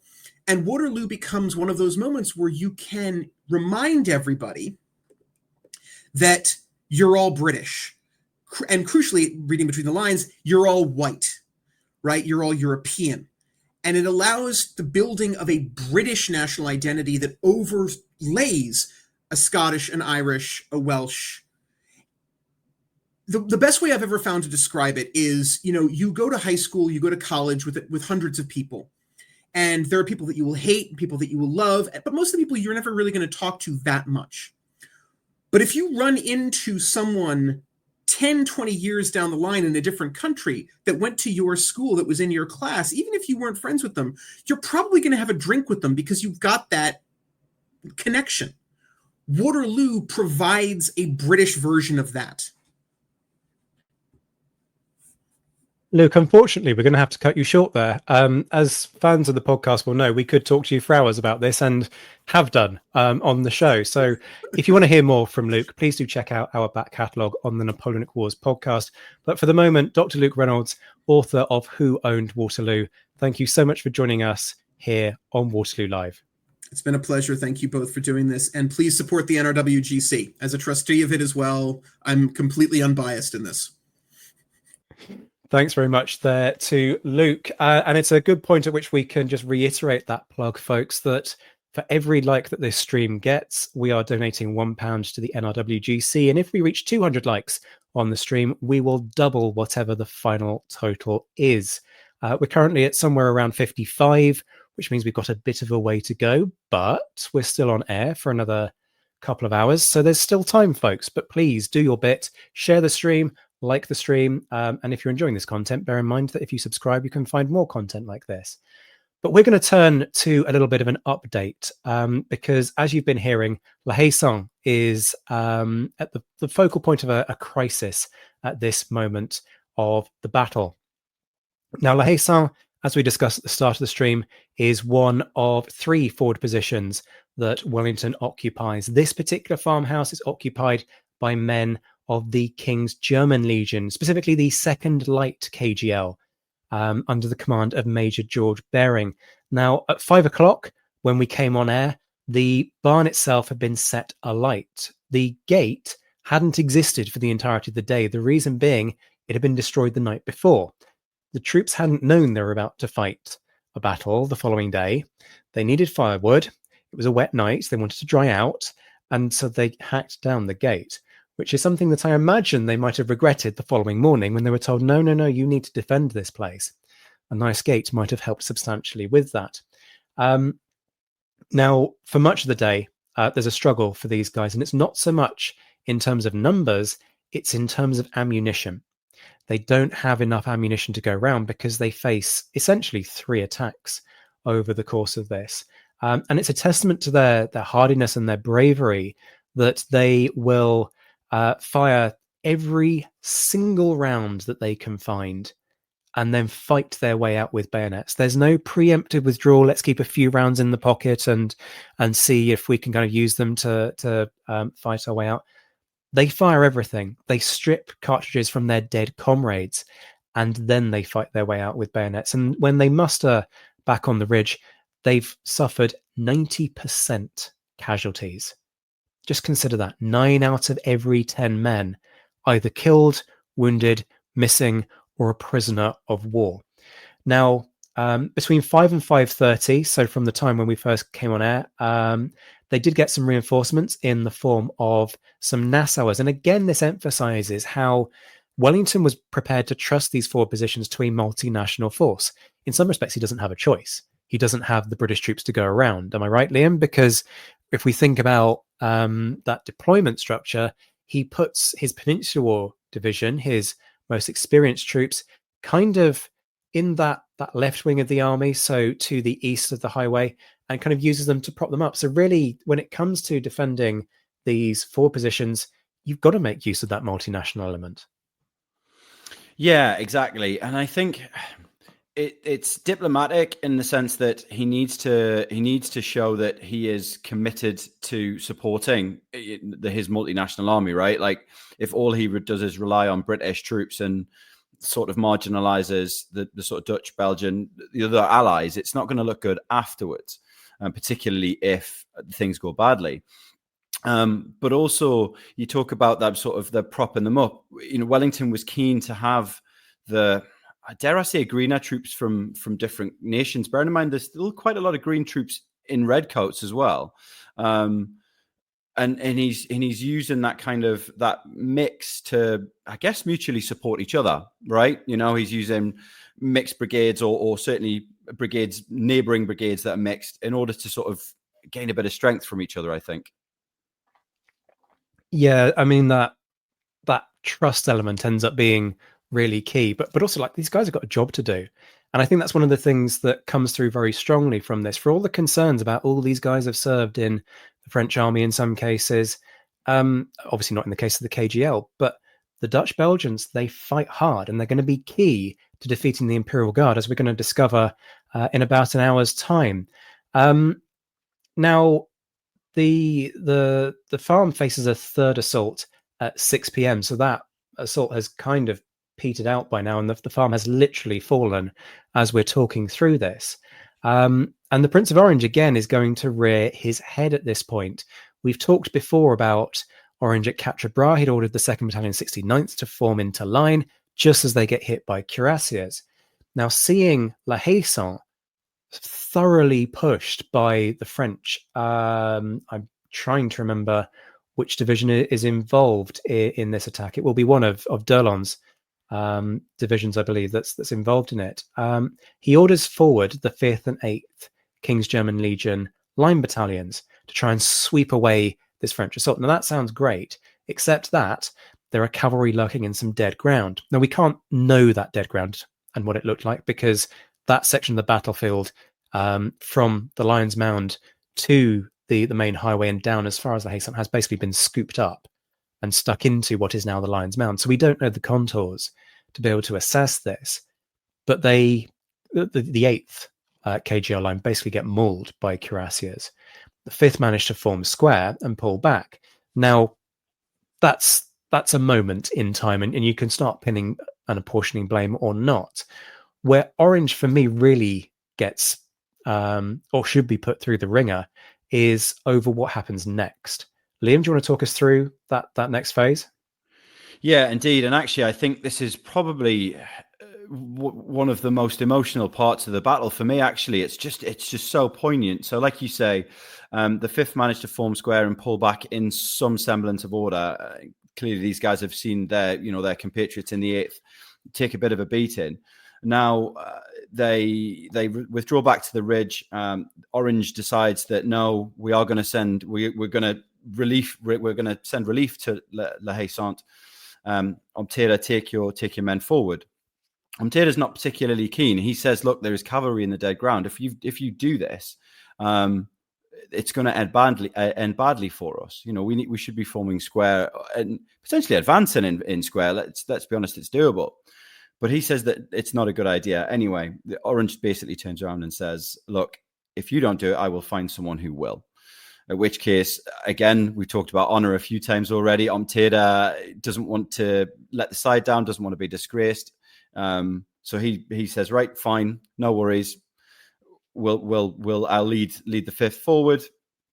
And predictably, as Omteda had foreseen, they are absolutely decimated by cuirassiers that, like you say, were lurking in that dead ground, probably just off to the sort of west and south slightly, I think. If you look at the contours today, you're right. You can't really tell, but it looks that direction.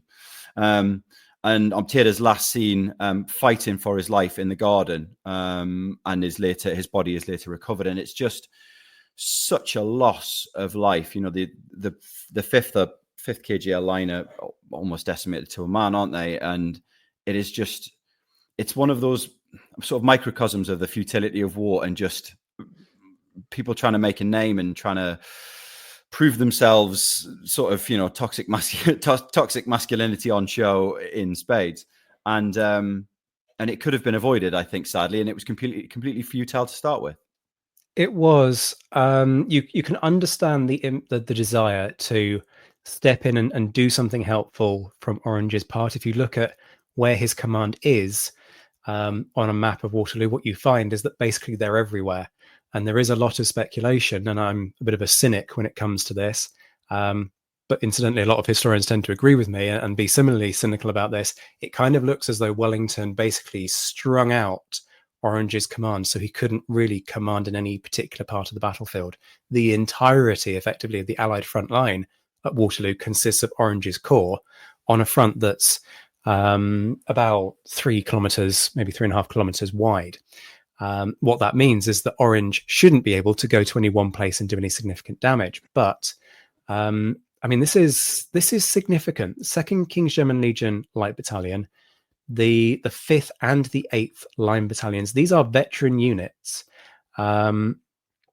because Wellington needs veteran units, and that's why they're in that part of the battlefield. They are forming a key part of the line, and with them gone, the line has to be plugged with Lambert's brigade. So many folks will have heard of the 27th Inniskillings, who form square just to the east of the crossroads. Today there's a memorial on the spot, and they stand there.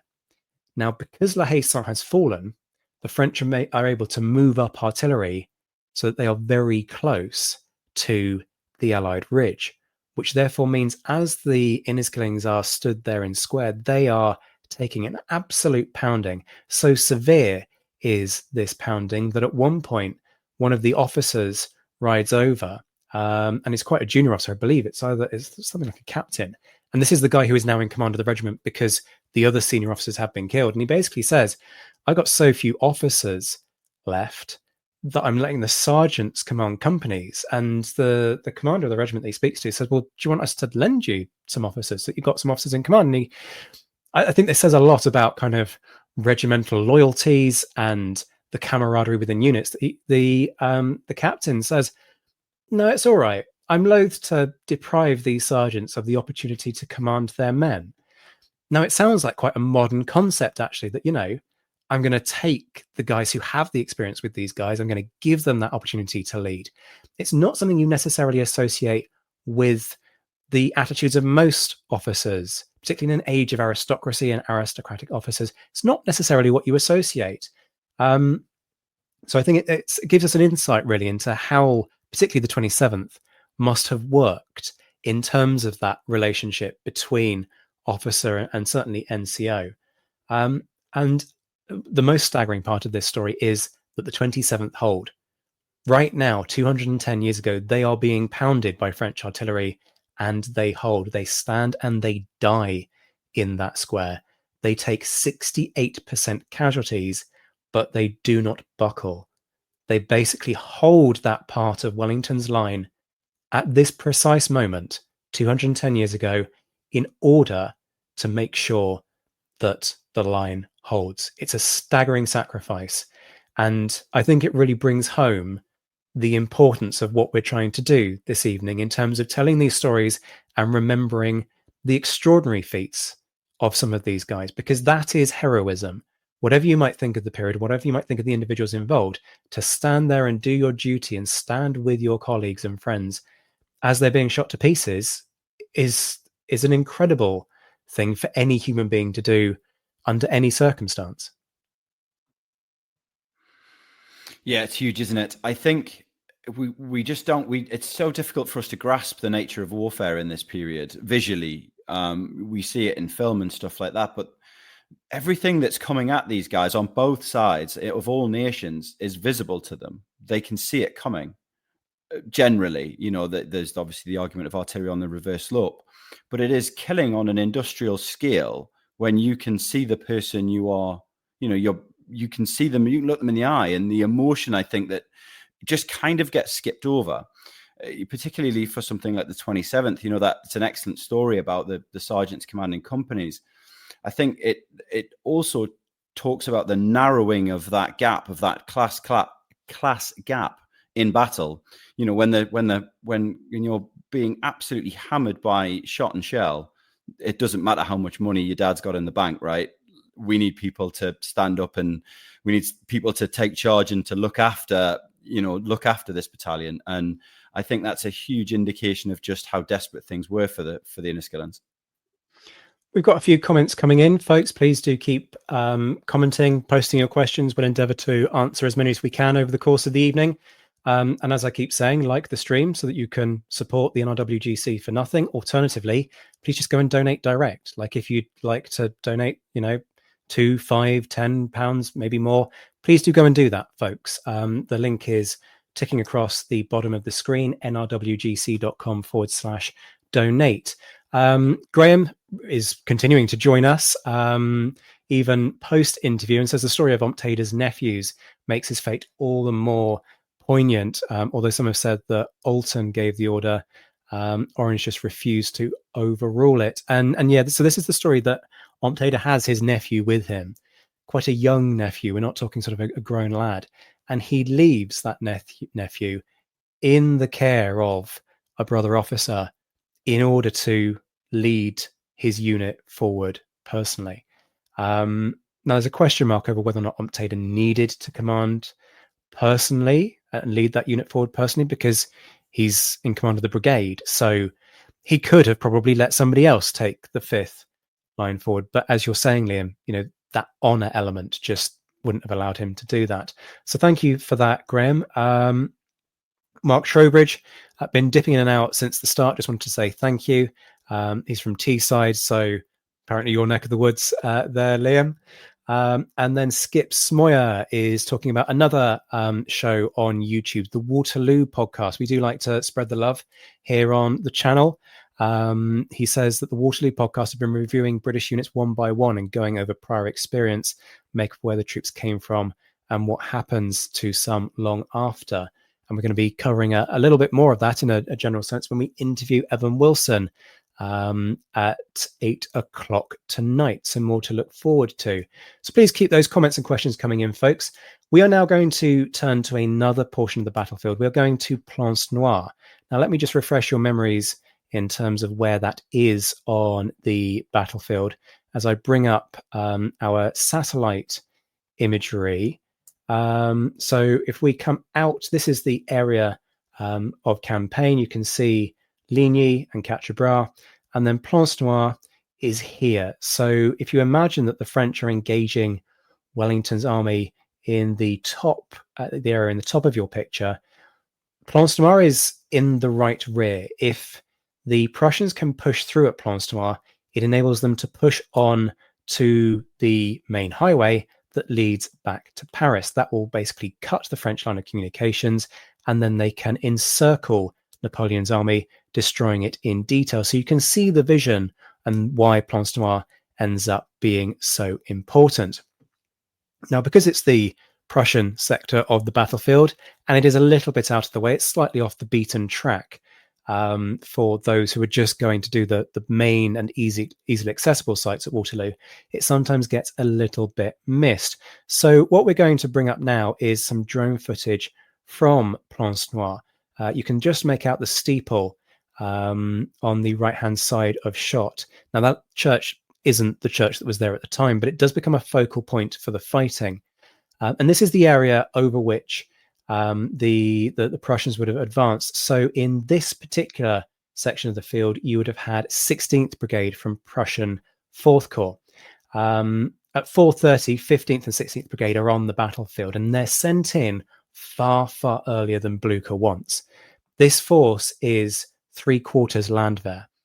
And from Blucher's perspective, sure, these guys are fresher because they haven't been engaged at Ligny. They have all their ammunition. All they've had to do is a bit of marching, but they are much rawer.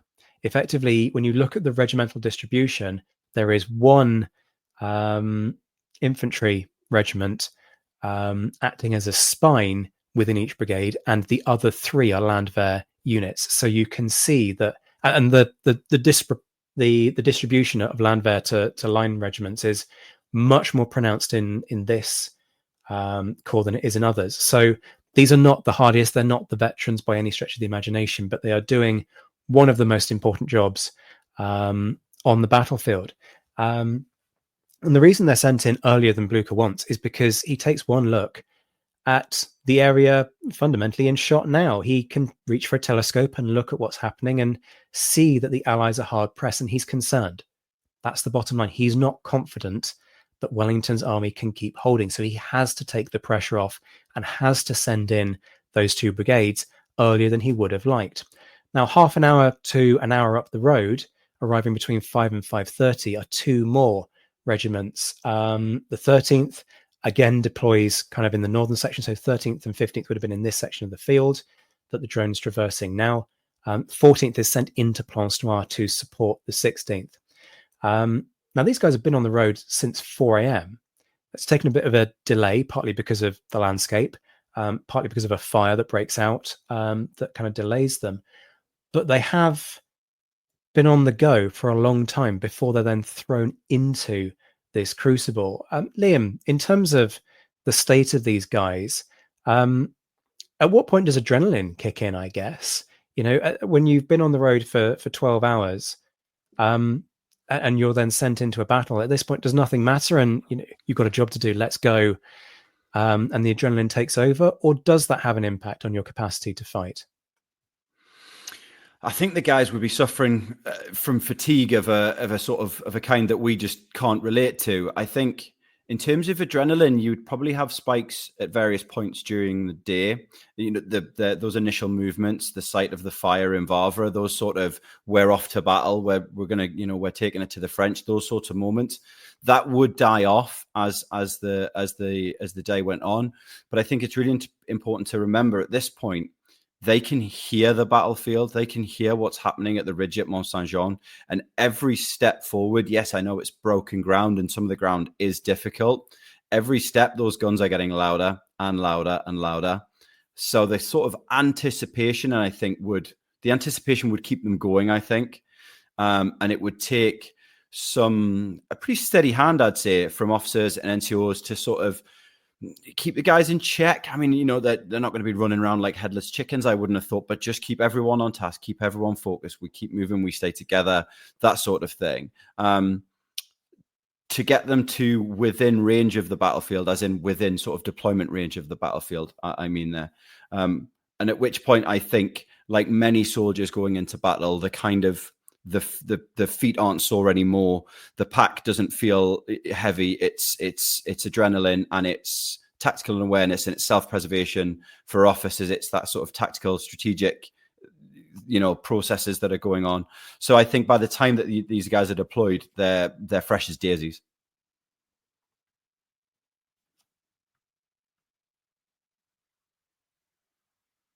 Apologies, folks. We are live and anything can happen, and leaving myself on mute is something I've done several times already on this stream. Geraint asks, as you can see, what time does Napoleon send in the Young Guard? Great question. And funnily enough, that's exactly what I was getting to next, because it's a hard fight for these guys. Just as the Prussians capture Plancenoit, the division of the Young Guard is sent in to retake the town. That's around about now, in fact, 6:30. So we're about 20 minutes off. In terms of the timing there, in terms of that being live. But as I say, you know, this it's a village more than a town at this point. It's a couple of streets and not much more besides. So the division of Young Guard are sent in. They retake it at 6:30. The Prussians then commit more men. Thibault Kirsch's second division ends up arriving, and that starts to try and loop further to the south and around Plancenoit. So you've kind of got this kind of fixing the French and then trying to flank them. You know, it's a movement that continues throughout the afternoon. And in the end, Napoleon even has to send in a couple of battalions of the Old Guard to retake the town once the Prussians are in control. So thank you for that question, Geraint. Liam, the significance of Plancenoit, is it possible to even overstate it in the grand scheme of what's happening at Waterloo?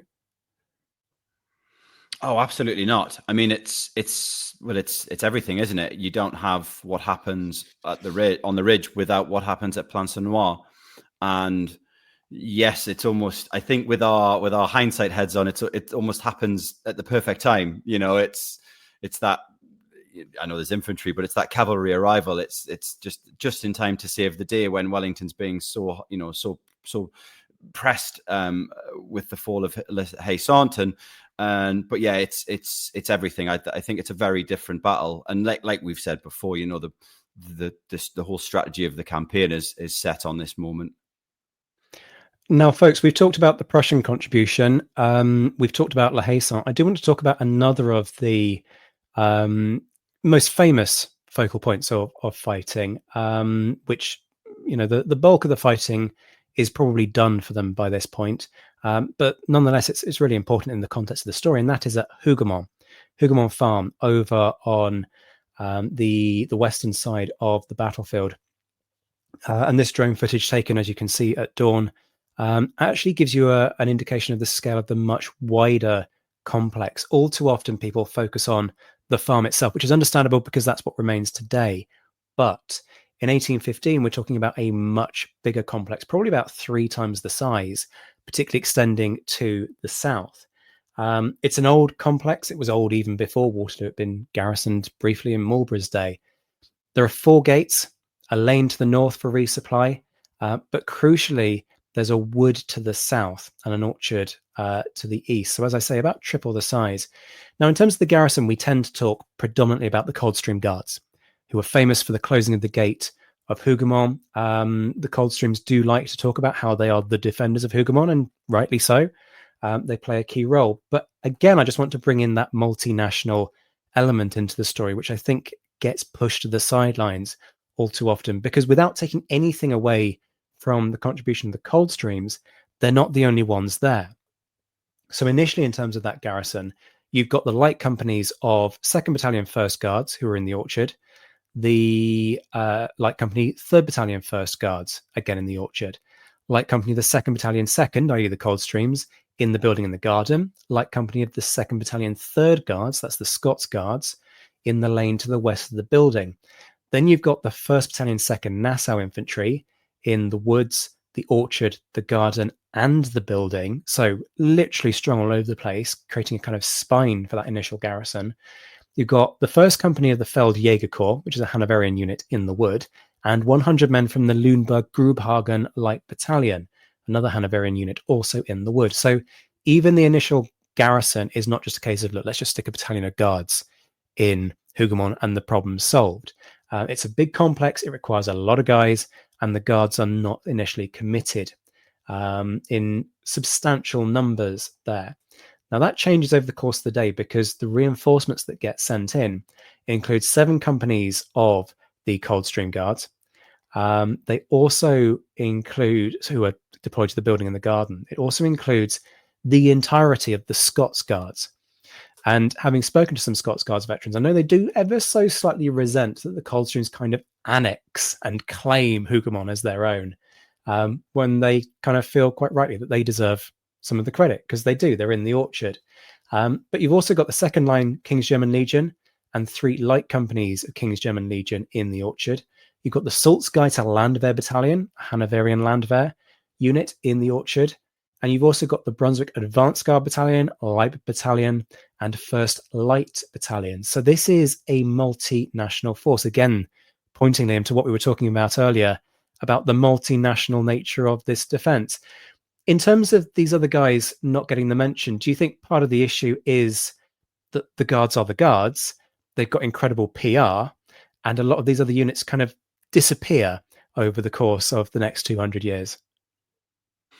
Yeah, it's in terms of PR, the regiments of foot guards are extremely prestigious, due to their links with the British sovereign. And like you say, with the disbandment of the King's German Legion and the sort of return of sovereignty and sovereign troops back to the German states post-Napoleonic Wars, it's very easy for the foot guards to sort of just elbow themselves and kind of just wrap their big red tunicked arms around the walls of Hougoumont a little bit. We have to say they do it incredibly well. I want to, at this point, go back to a question which was asked much earlier in the live stream about archaeology on the battlefield. And this is a great point at which to raise it. I'm just trying to find the person who mentioned it. I think it was Chris, who asked, has modern archaeology made any significant discoveries that have shifted our views of understanding the battle? Hougoumont is the ultimate example of that, Chris. Hopefully you're still with us and able to enjoy this answer. But as I play through the footage once again, we talk a lot about the break-ins, and particularly the first break-in. So the closing of the gates of Hougoumont. Wellington supposedly says that the success of Waterloo swung on the closing of the gates of Hougoumont, which I regard as sort of one of the myths. But we'll get to that in just a second, and perhaps Liam will shout at me and tell me that I'm an idiot.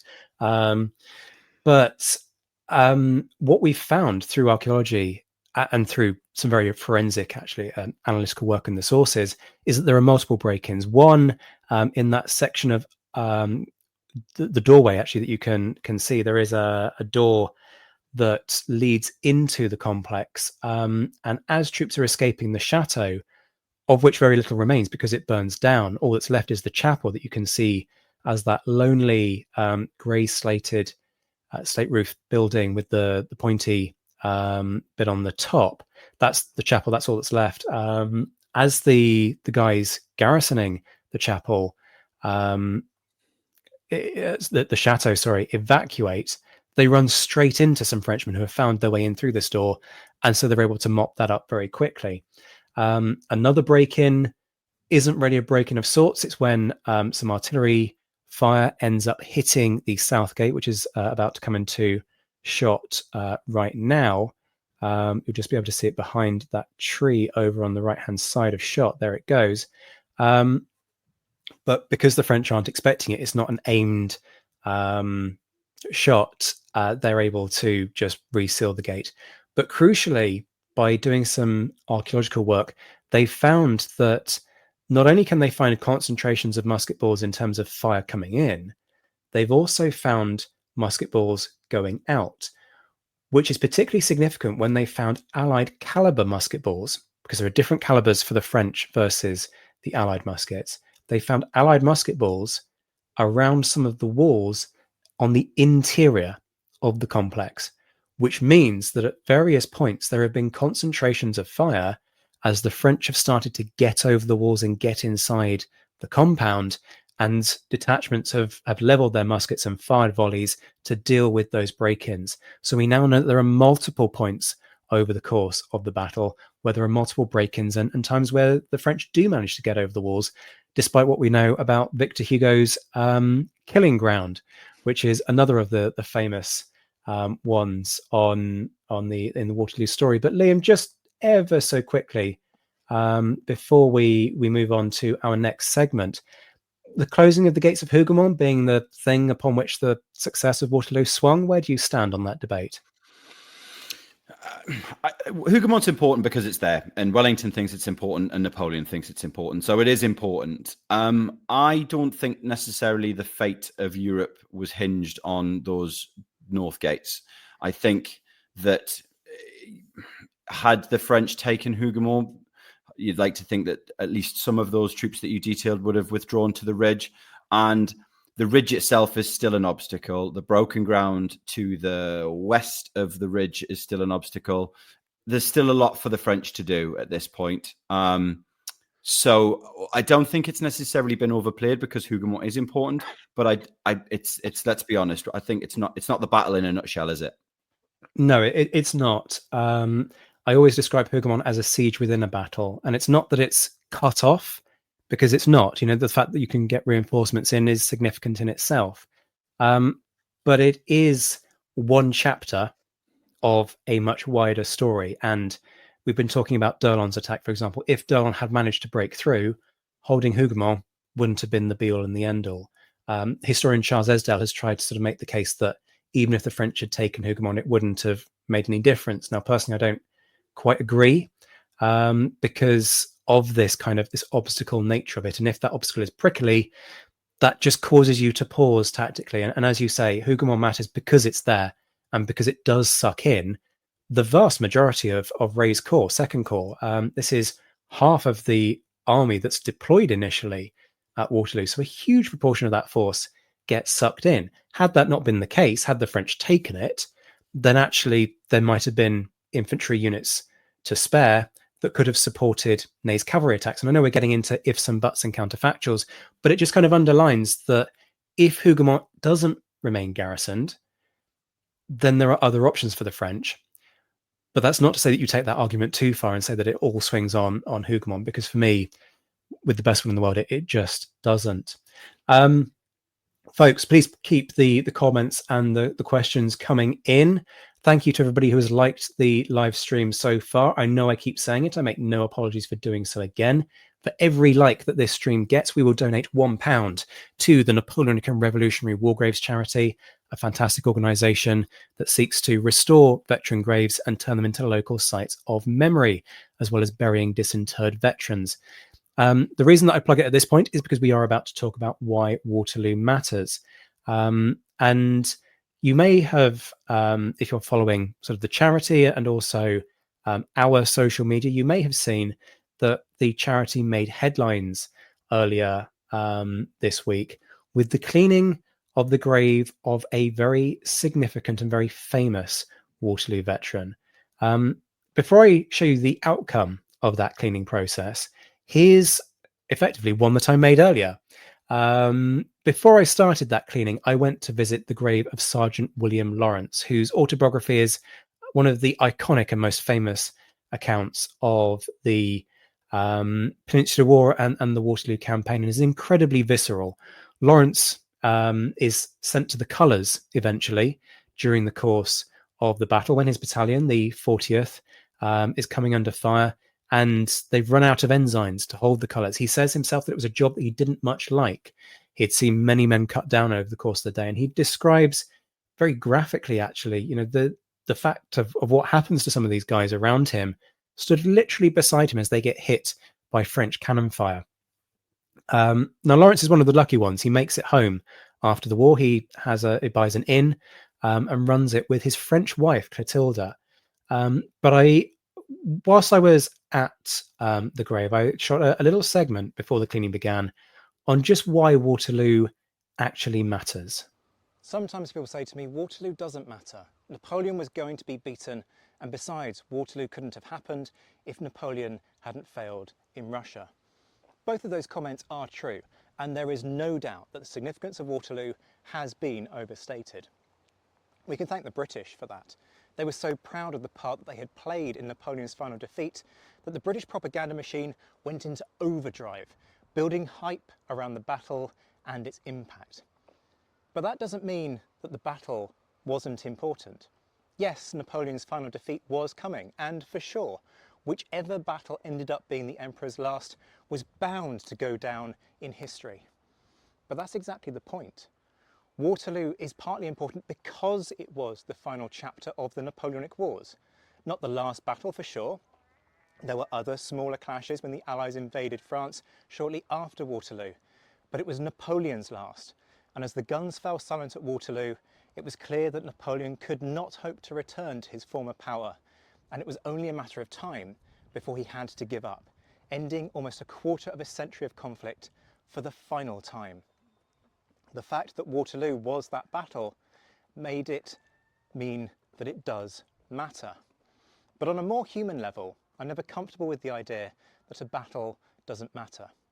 It's very easy to look at the stories of war and get carried away with the drama, the risk, the thrill of everything hanging on a literal knife edge, and the remarkable stories of heroism and bravery that men on all sides demonstrated. Yet behind every story and every casualty statistic is a human being, and sometimes it's easy to forget the scale of the human sacrifice, the suffering, and the tragedy. Nothing brings home the human cost of war than visiting the graves of Waterloo veterans, such as this one. This is the final resting place of Sergeant William Lawrence in Studland. Lawrence had a long service record fighting with the 40th Regiment in South America during the Peninsular War before being sent to Belgium to fight Napoleon. After the war, he left an account of his experiences, which he then dictated to his family members. The experiences of men such as Lawrence deserve to be remembered as a poignant reminder of why myth-busting is so important. We owe it to them that we remember history in all its complexities, dispelling the myths and making sure that the stories of the elation, fear and pain of all nationalities at Waterloo are recorded. Lawrence was one of the lucky ones. He made it home to his native Dorset after the war, having married a French girl, Clotilda, who is buried alongside him here. Many of his comrades were not so fortunate, hastily bundled into mass graves on the battlefield with little fanfare. Our recognition of their role in a key moment in history matters. Their suffering as they fought and bled matters. Their trauma as the horrors of war haunted them for the rest of their lives matters. Their deaths in the service of their country matter.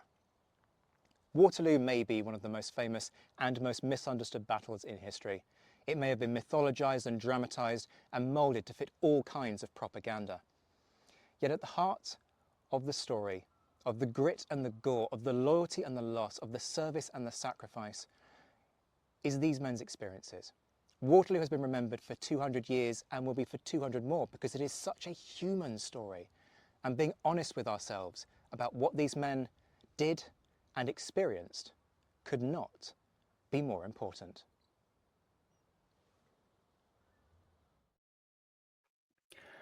Okay, and we are back. I'm an advocate of the charity, and I think that probably comes across quite strongly there. So you saw the grave in its state before. Now allow me to give you an indication of the transformation that it has undergone. This is from a BBC News report that broke today, and you can see that remarkable transformation. So this is BBC local news, and it outlines kind of the story of not only Lawrence, but also the cleaning that we did. So it was done by a multinational team, in fact. Those of you who know the history of the period may be familiar with the work of Professor Edward Koss from the United States Command and General Staff College.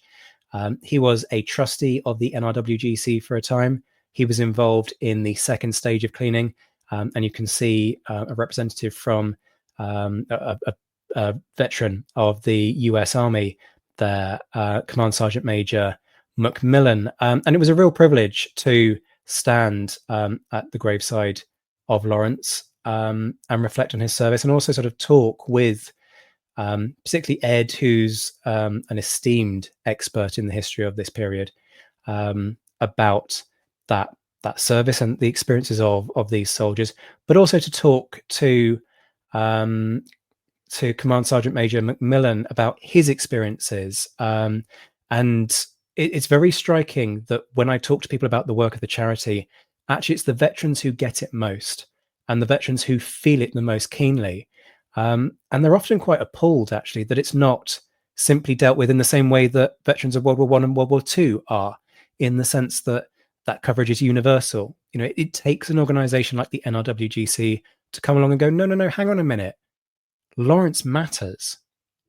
And it's not that Lawrence is the only guy who matters by any stretch of the imagination, but nonetheless, he's an example. He's a case, actually, of a rank member of the, he was non-commissioned officer.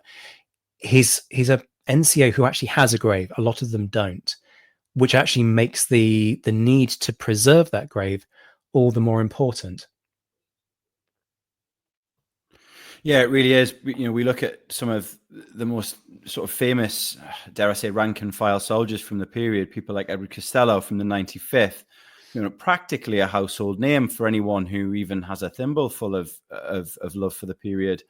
And we've been to the site where he's buried, and it's sadly been overgrown, and the headstone's gone, and there is just, I understand that there's cost, and I understand that World War I and World War II is more tangible to us in this day and age because of relatives that served, and it's much easier, I think, for people to reflect on those conflicts.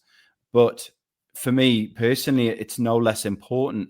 And again, it's multinational, isn't it? No matter what you did, no matter which king or emperor or person you served, you have served and you've committed to service. And I think these guys deserve some honor and some respect. Yeah, I mean, again, spot the veteran who kind of gets it and feels it. Yeah, it is a shame that more isn't made of this. I think, and I do understand that folks don't necessarily have the financial means to support. I completely understand that. But you see a lot of folks who will sort of make the comments about respect and commemoration and all the rest of it, and that's fine and important. And I want people to, you know, continue with that ethos. But if we're going to succeed in helping that be more than just sort of an intangible concept, you know, a nice painting that we've all seen and are inspired by, it does take the work of an organization like the NRWGC to go out in the field, to do the half graft, to make this happen. You know, cleaning Lawrence was not simple. It wasn't an easy, it's certainly easier to clean than some of the graves that we've cleaned as a charity. But it wasn't a simple process. It's a process that takes a long time, takes many months. We use the same methods fundamentally that the Americans used to preserve Arlington National Cemetery, which is very much about long-term preservation of the stone. There are techniques that you can use that some very successful and high-profile grave cleaners do utilize that cause significant damage because they get shorter-term results. The NRWGC doesn't subscribe to that rationale and is very much focused on gentle cleaning techniques that work with nature effectively to sort of sluice the stone, bring out the algae discoloration, which is what causes a lot of the degrading. So I know we keep emphasizing it, folks, but the point of this stream is in part to raise money for the NRWGC. If you're able to donate directly, please go to www.nrwgc.com/donate. I don't know if folks have done that already. If you have, please let us know in the chat, in the comments. We would love to hear from you and to celebrate that and to thank you for your generosity. But equally, if you're one of those who just financially isn't able to, we understand that. That's why we've committed to the fact that every like that this live stream gets will result in £1 being donated to the NRWGC. And if we hit 200 likes, then we will double that total. And somebody very generously earlier, Jonathan Stark very generously offered to match that doubling. So thank you for all the support that you're providing. And please do support in whatever way that you can. So we move on now to the next interview in our lineup. And I'm interviewing somebody somewhat familiar, I have to say, for this next segment. I'm joined by Liam Telfer, who is co-host of the Napoleonic Wars channel and podcast. We refer to him as affectionately as our quartermaster. He's an all-round hero, quite frankly. Not only does he do wonderful things for the show, not only did he formerly serve in the British Army for I forget how many years, but significant numbers of years, much of that with the Household Cavalry. He's now in his day job working for the London Fire Brigade, running into burning buildings and saving people. So if you could kind of find an occupation that doesn't make us all feel deeply inadequate at some point in the next 30 years, Liam, I think we might kind of appreciate it. But it's great to have you on the other side of the microphone for this segment. And I want to talk to you about soldier life, not during your period of service, but during this period of service that we're focused on today, because you do have significant experience as a reenactor. And in fact, we're going to show you some snippets of that now. And the first thing that comes to mind is life on campaign. What's it really like for these guys? Because we get a lot of generalizations. What's the reality, do you think? Now, I think, first of all, I just want to say that not only life on campaign, but life particularly for working class people, regardless of nationality, during this period was hard. Like life was a grind for the lower end of the social spectrum. But for the British soldier on campaign, it's physically exhausting. It's dirty at times, and more often deadly way before the battlefield, way before the shooting starts. You can be competing with disease, with all sorts of things that they wouldn't have experienced on home service. Now, I think there are some misconceptions that we can talk about. The soldiers often would have been billeted. They would, even on campaign, they would have been quartered in barns, in farms. The army found digs for them. They weren't out sleeping under the stars every night, but there are occasions where the primary sources tell us that they're in a bush or in a hedge. Waterloo, they're just stood up on the ridge, some of these guys. And you can imagine how miserable that is. Now, in terms of what they're carrying with them on campaign, you're talking anywhere between probably 24, 25 kilos up to about 30 kilos worth of weight. And the viewers can see that kit that I'm carrying there. It's around about 27 kilos by the time you add the ammunition belt, the bayonet, the pack, mess kit, haversack with rations and things like that. It does add up. Going on to food and rations now, they were basic and unreliable. We know plenty of occasions where the commissariat couldn't keep up with the army's advance or indeed withdrawal. And a soldier, by the regulations, was allocated to have a pound of bread or biscuit a day, a pound of beef, half a pint of dried peas, an ounce of cheese, an ounce of rice, and then to wash it all down, either 5 pints of beer, a pint of wine, or half a pint of spirits. I think most of the soldiers would have taken the spirits over some of the food, because by the time it got to the lines, it would have been in not the best state.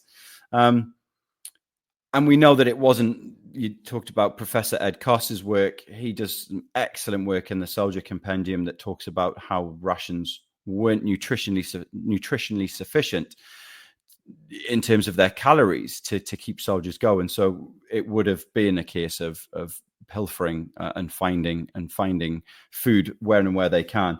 But overall, life was hard. But there are some great accounts of soldiers having fun and almost enjoying campaign life as well. Yeah, I mean, we'll come on to reenactment and that the way in which people can get involved in that in just a second, because I think that's an important thing to emphasize in terms of the enjoyment that can actually be gained through reenactment. But in terms of the practical stuff, as we just see you complete an attempt to fire 4 rounds in a minute there, how practical is that uniform that you wear when you're doing that reenactment? Yeah, it's a great question. I think there's a lot of myths around it, thanks to our entry-level drug that is Richard Sharp and Bernard Cornwell. But I mean, first of all, the British Army's uniform of the period is iconic. I think it's something that is ubiquitously iconic across the world for various good and nefarious reasons. But it was designed to be practical within the confines of Napoleonic tactics. And it's designed with discipline, unit identity, and battlefield visibility in mind. Not necessarily comfort, but ultimately the people that came up with these uniforms knew that the soldiers had to be able to fight and move in them. So the majority of the fabric you can see in the video now, it's broadcloth, so it's wool. And for those that don't know, that it wicks away sweat very well, it breathes very well, it dries very quickly. So although it may look hot, and I think that's a bit of a myth that like, oh, you're covered in wool, and yes, it is hot, but wearing lots of layers on a hot day is hot. I wouldn't necessarily put the images you can see here are sort of a post 1812 sort of impression. I wouldn't put that any hotter than wearing, say, full marching kit from the modern army. So it's not as restrictive as I think people think, to sort of myth bust a little bit there. The one I like to always refer to is the leather stock, the neck stock. And again, thanks to our favorite rifleman, it's seen as this, this heinous item that's only good for throwing down range and having guys fire 3 rounds a minute at. And let's be honest, the stock is a fashion of the day, and the army uniform reflects that. It's a reflection of society. And men particularly, and gentlemen certainly, men wore neck stocks because it was smart and it was the right thing to do. Now the army had to come up with a way of doing that would last and that was easily acquired and easily reproduced. Hence you get the leather stock. Now it isn't restrictive. It doesn't affect your breathing. It softens actually, and it's not uncomfortable to wear at all. So something else that we should talk about is the experience of battle. Some obvious things spring to mind here. Lots of smoke, lots of noise as well, quite obviously. I think some of the things that we don't necessarily think about so much are things like smells, and also tastes, which is something that might perhaps surprise people. So talk us through some of those things. Yeah, I think the battle for the British soldier, or any soldier, I suppose you could kind of project this onto during the period. I sort of like to term it as organized chaos, because like you say, your visibility is going to be restricted by smoke. These firearms create a lot of smoke. Noise is a big thing. If you've ever been, I know from my experience being in a group of up to 50 or 60 people firing a blank firelock, it is loud and it does affect your hearing.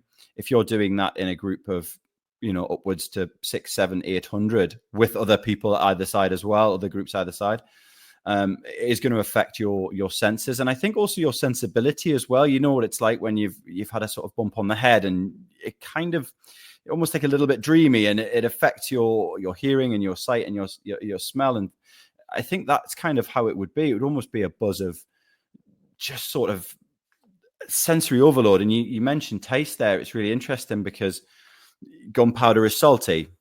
It does taste. You do ingest a little bit when you reload. Smell's a great one. It's just it's so difficult to replicate in books and in textbooks and things, isn't it? But the smell of the smoke, that kind of sulfury, rotten, eggy smell, the smell of mud, particularly at Waterloo, and awfully the smell of human and horse flesh. It's very distinctive. I don't want to dwell on it too much, but we've all been into a butcher's shop. That's that sort of cold meat smell, and whether we like it or not, we are human when we are meat, and when we've been hit by a cannonball, that's what we smell like. So I think it's organized chaos, and I think it's more kinetic than people think. It's not the red lines and blue lines facing off that we probably associate more with the 18th century. It's more kinetic. It's backwards and forwards, and there are lulls. There are periods of boredom in battle where people can get a drink, where they can replan ammunition. It's not like they stand in line, fire 60 rounds, and then bugger off home. No, it's not. Playing on the screen now, we've got you as part of your efforts for our 4 rounds a minute video that folks can see on our YouTube channel, going through the musket drill. And in fact, Mark Trowbridge comments, great drill. He's an ex-68th reenactor and has a connection to Ed Koss, funnily enough. But in terms of that musketry, folks are also going to see a sneak peek at some footage that we were very privileged to shoot at the Royal Armouries Museum in Leeds with Jonathan Ferguson, in which you got to fire the musket with cannonball, with cannonball, firing a musket with cannonball, that would be problematic. Firing a musket with ball, i.e. loaded with a musket, ball, as opposed to the usual blanks. Talk us through what it was like to fire a musket, and also talk me through your reactions to getting your hands on a literal antique weapon that was the brown bess that you fired at the Royal Armouries, and the experience of things like the kick, because I'm sure people would be very interested to hear your reactions to all of that. I mean, first of all, it was an absolute dream come true. I mean, there are bucket lists and there are bucket lists. You know, the advert, if Carlsberg did bucket lists, this would be it. And I still can't believe this is something that I have done, to fire an 1806, I think it was 2nd model India pattern musket with ball at the Royal Armouries with just anyway, it was brilliant. I'll move on away from the wax and lyrical there. But in terms of the experience itself, I was sort of surprised and not surprised. I was expecting it to kick. I thought I was going to fly across the room, or at least expect to. But I am quite experienced with firearms, as you know. I've been exposed to a lot of firearms over the last 20 years, really. It was a lot more accurate than I expected. That was, I think, my biggest takeaway. And I know we're in on an indoor range, so the distances aren't great, but where you point it, the ball will go, and that spread will obviously increase with range. But I'm genuinely surprised with how accurate I could fire it. We've had a question come in from Zach Johnson, which I'm just going to jump to very quickly. How much does the flash in the pan of a flintlock affect one's ability to aim-ish with a smoothbore musket? Zach acknowledges he's seen reenactors turn their heads away or shut their eyes. I've been watching the footage of you firing this as well, trying to sort of see, do you shut your eye or not when you're firing these? So what are your thoughts on all of that? I will always shut my left eye and aim down the barrel, and using that bayonet lug as a sight. The soldiers in the period were trained to aim at marks. We've had this. We've been around the boy with this one before. In terms of that flash, it is very difficult because you pull the trigger, it flashes, and instantly your right eye wants to close. But I think for me personally, I will try and fight that reflex, but also I will pin the firelock into my shoulder, bring my elbows down in order to create as stable a firing platform as possible, so that if my aim is obscured by either a reflex of shutting of the eye or the flash itself, that it doesn't really matter. The ball's going to go where I'm aiming it anyway. Once again, we're seeing you with Jonathan Ferguson at Leeds, Royal Armouries at Leeds. And our thanks once again to them for that experience. Now, we can't promise everybody who gets involved in reenactment that they're going to get to fire a period brown bess with ball with one of the world's most experienced curators of firearms. But nonetheless, we're seeing people coming in the chat. David Maxwell, for example, talking about how he's got a 5th Battalion 60th Officers kit. How do people get involved, should they want to, when it comes to reenactment and trying to gain some experience about these men's lives? I think that's, and the more the merrier as far as I'm concerned. Now, for the viewers that are UK based, I would recommend that your first port of call be the Napoleonic Association. Their website has details of all of the units that are members. Now, each unit is its own sovereign entity. We are part of then the Napoleonic Association as a sort of umbrella organization that helps with things like insurance and event organization. In terms of overseas, it's very similar. A lot of countries, particularly I know the Dutch, Belgium, in Germany and in Spain as well, they have their own iterations of the Napoleonic Association. So that would be my first port of call. And then, research the impression, research the unit that you want to portray, because you'll get much more out of it when you sort of buy into the personal stories of this unit. It's something I've done with the 2nd Battalion, the 44th, and some of these guys I feel like I almost know, and maybe that's elite, but when you've spent so much time in the archives following their stories and following their lives, to put on the red coat in a living history reenactment sense is just an extension of that. So yeah, find a unit that works and do your research and have fun, have fun doing it. And one final comment that's just come in here from Dutchman. Thanks very much for posting. It's more the flash of the guy next to you that does the most damage. Is that your experience? Have you come away with some significant powder burns from somebody over priming a pan? It can happen. It can happen. That's why dressing's so important. That's why dressing the ranks are so important, because if the person to your left, and it'll usually be the person to your left, obviously, with the lock being on the right-hand side, if they're not dressed off, if they're, for example, just slightly too far forwards, then you can get a few powder burns. But I see it as all part of the experience. Liam, great to have you. You're about to stay with us, but great to have you on to talk about that aspect of your expertise. Folks, Liam Telfer, co-host of the Napoleonic Wars channel and podcast, all-round good guy, doesn't have a book that we can plug yet, but give him time. We're working on him to make sure that he does produce that book in due course. Liam, thanks very much for sharing your insights. No problem. My pleasure. So, folks, we have reached the ultimate crisis moment in the story of the Battle of Waterloo. And for the next half an hour, we are going to retell that crisis moment blow by blow, second by second, in real time. A quick stock take for you. By this point in the Battle of Waterloo, on the 18th of June, 1815, 210 years ago right now, Le Haisson has fallen.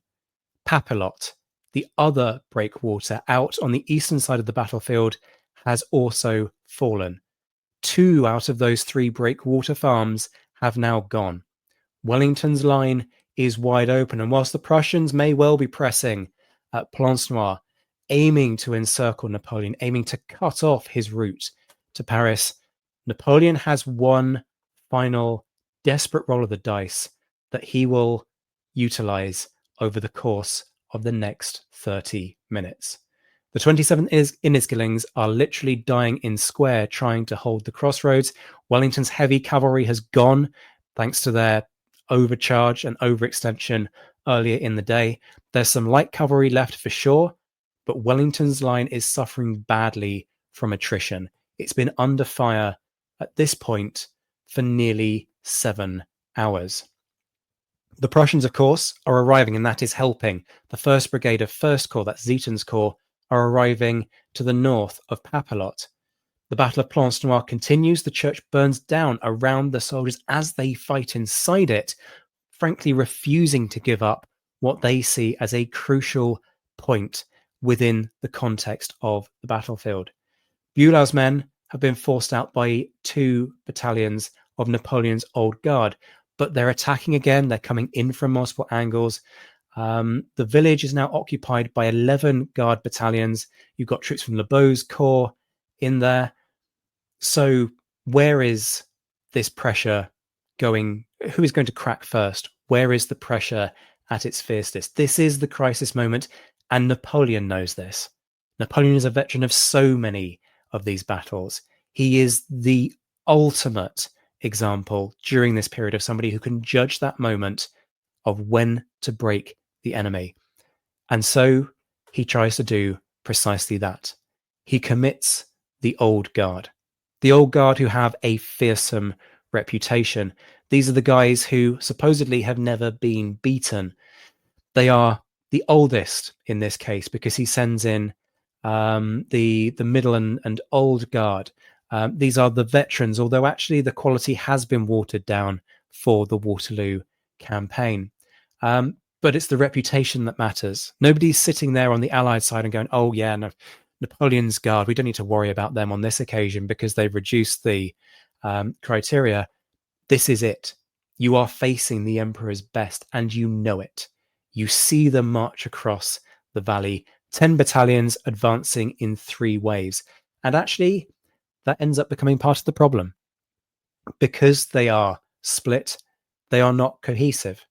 And the fact they do not arrive in unison ends up being part of the problem. Now, Liam, it's important for us to emphasize at this point that it's not meant to happen like this. Actually, wave 1 and wave 2 were meant to strike simultaneously. And had they done so, that could have meant very different things. But the third wave is meant to be the reserve. The third wave is meant to be separate in order to exploit the success of that first attempt. Yeah, that's right. And whilst we don't do counterfactuals, it does make sense that those first two waves would hit the Allied line at the same time, with the third in reserve. Now, I think what's also really important to mention at this point is that it isn't just fighting on the sort of the western side of the main road. There is the remnants of D'Erlon's Corps is now reformed. I think that it's, again, we keep highlighting some myths. The myth that the Union and Household Brigades completely shatter D'Erlon's Corps and take it off the board. It clearly doesn't. The men that have reformed, they've had 3, 4, 5 hours to get back into ranks, to sort themselves out, and they're being pushed on the trying to think of it with a map now. They're going on forwards on the eastern side of the road as they did initially. But crucially, at this point now, this is pressure all across Wellington's line, and he hasn't got the troops to reinforce it. Well, you talk about let's have a map. So let's have a map. Just to reorientate yourselves, folks, Plancenoit is down at the bottom of your screen where you see Monument Prussien. Hougoumont is over on the left-hand side, Monument aux Soldats Français Morts. The Domaine de la Bataille de Waterloo, which is just north of the Lion's Mound. The Lion's Mound is going to be really significant for understanding quite what's unfolding, because actually the first wave of the Guard advanced through the area of the Lion's Mound and then deployed left out from it. So actually that becomes a really nice focal point when you're touring the battlefield. A lot of people complain about the Lion's Mound in terms of spoiling the battlefield. I don't agree. I like having that kind of focal point. That means you can immediately orientate yourselves in terms of understanding. But this little path that you can see kind of stretching in a little bit of an arc is sort of Wellington's front line. We know Papelotte over to the east has gone. La Haye-Saint has gone. It's all going to be about this central belt of the battlefield. As Liam says, over on the French right flank, so over on the eastern side, there is pressure from D'Erlon's Corps, reformed and pushed back in. Lebeau, of course, is trying to stem off the Prussians over on the eastern flank. So the Imperial Guard here are going to focus on Wellington's line. This is all about trying to achieve that breakthrough, punch that hole through, and send the Allied army reeling. If they can be pushed back and Blucher can be held at bay, Napoleon can live to fight another day. And really, that is what this is about. This is about survival. Somebody's got to give here because there's no opportunity for a dignified withdrawal. And in terms of what happens, as I say, there are 3 waves to this attack. And we've got some drone footage once again to help guide you through this. So playing through now is effectively the route of the advance of the first wave of Imperial Guard. And this first wave consists of the 1st and 2nd battalions of the 4th Regiment of Chasseurs, who are western. The 2nd battalion, 4th are on the left of the attack. Now, these guys face Maitland's Guards Brigade, and this is an iconic moment in the story of Waterloo. They are met by the 2nd Battalion and 3rd Battalion of the 1st Regiment of Guards, i.e. the Grenadier Guards. So guards will meet guards in this part of the battlefield, and Wellington has deployed them on the reverse slope, something that he is famed for. Liam, talk us through the reverse slope concept. Indeed, yes. So as we've talked about before, we've had quite a lot of artillery raining down on this hill, and this is something that Wellington's used before. He will withdraw his troops to the reverse side of a slope. Not only does that give him the upper hand in terms of intelligence, because the enemy can't count how many troops he has, they can't then predict his deployment, but also it does give the troops behind that slope a good level of protection from artillery fire and indirect fire, and enables them to lie down in some cases. And I wouldn't necessarily say rest, but, bide their time until deployments are needed. The great thing about that reverse slope as well, it allows Wellington and his commanders to move troops across the battle space without necessarily being seen. Now, tactically, I think that's really important. And Wellington uses that on several occasions. There's also an advantage in terms of psychology, right? You've got these troops, they lie down, you can't see them as you're advancing up this slope. And this is the beauty of the drone footage, actually, that you can see as we move forward, you can see the line of the ridge, but you can't see the other side of the hill. And so if these guys are lying down, there's no indication of what's there. You get to the crest of the ridge, the guards are told to stand up, and suddenly it's as though these guys have appeared from nowhere.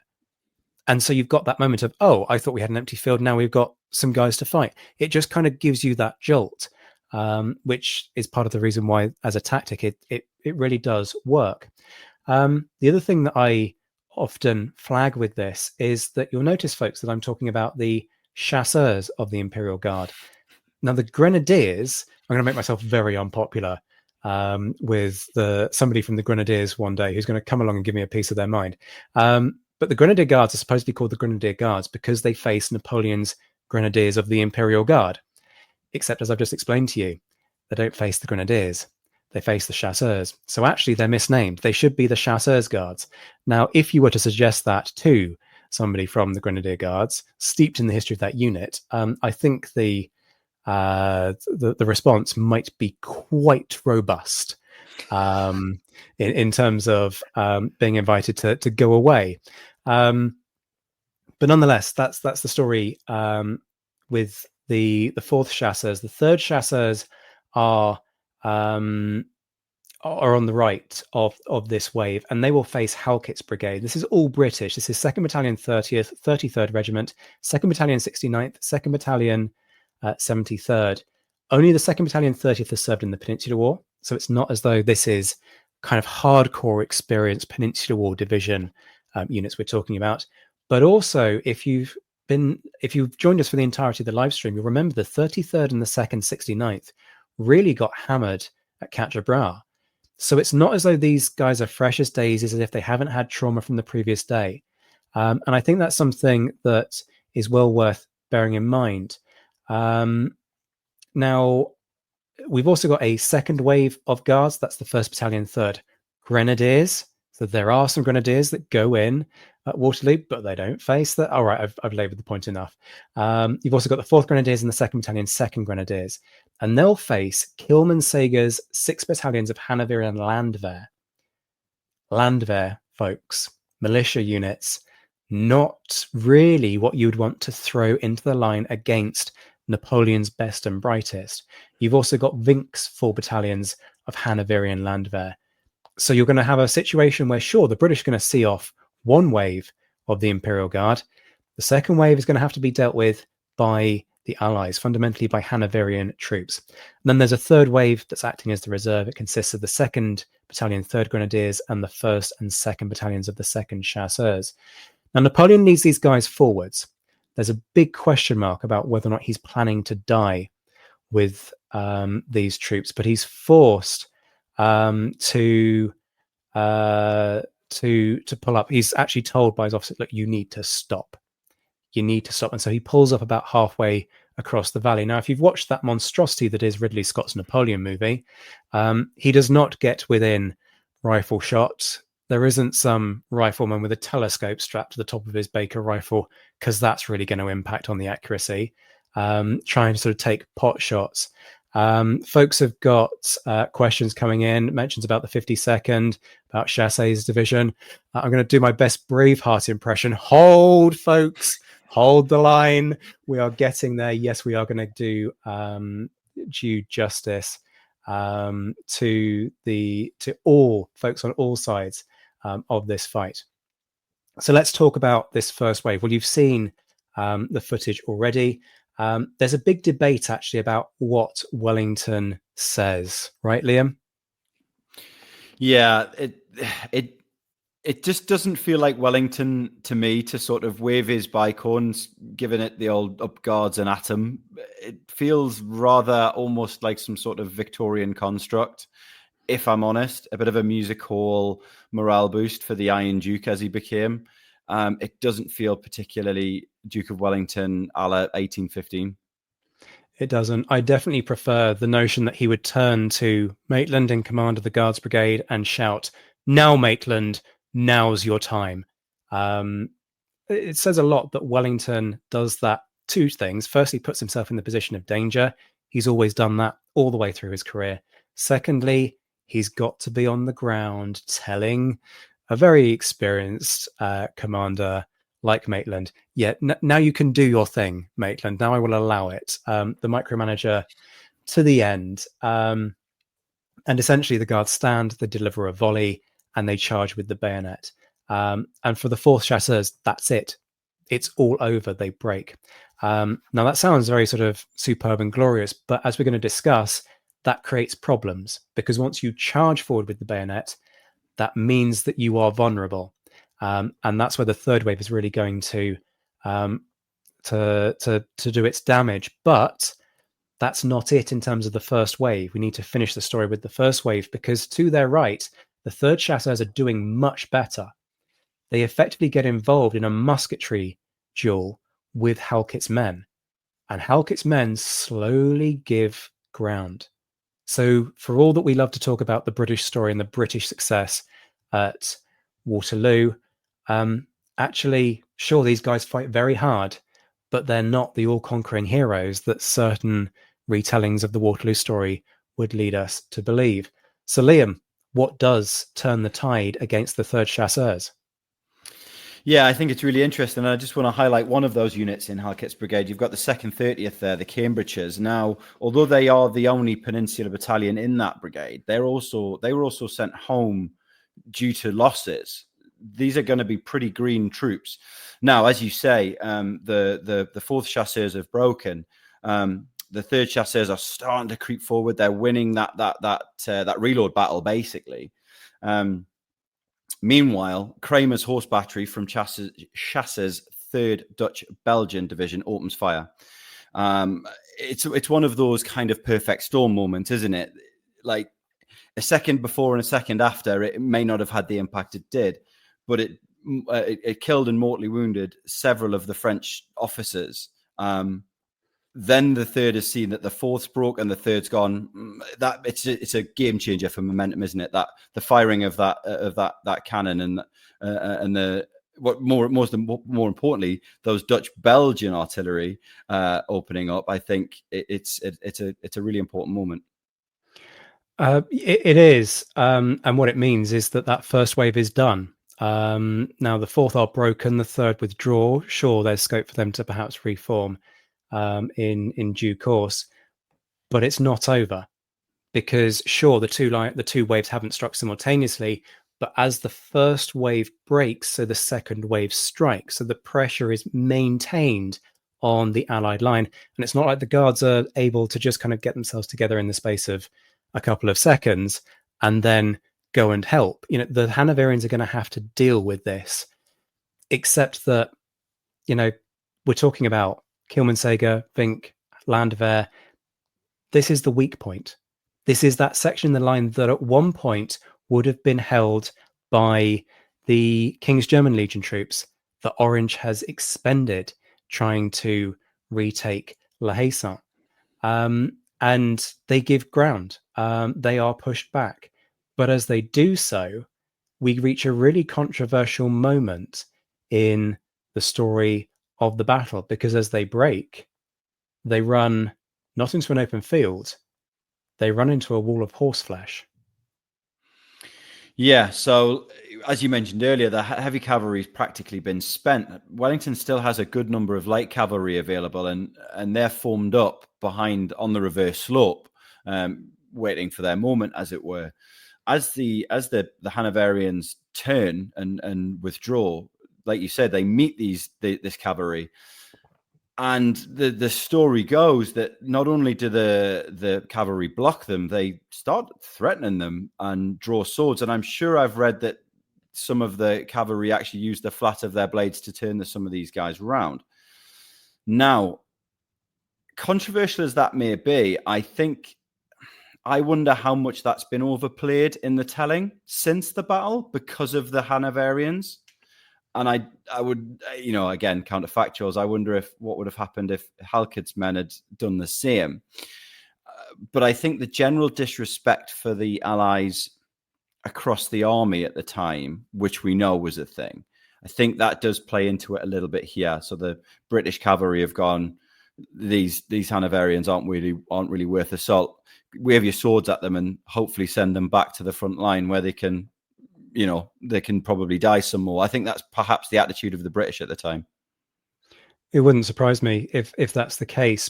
But once again, we see a multinational effort to try and defeat the Guard, because as this is happening, Chassé springs into action. Somebody asks, are we going to talk about Chassé? Yes, we are going to give Chassé every ounce of the credit that he and his men deserve, because Chassé calls up his men just as Kramer, who really puts in a shift over the course of this half hour, having fired on the first wave of Guards, turns that battery around and fires upon the second French column and causes huge destruction in the process.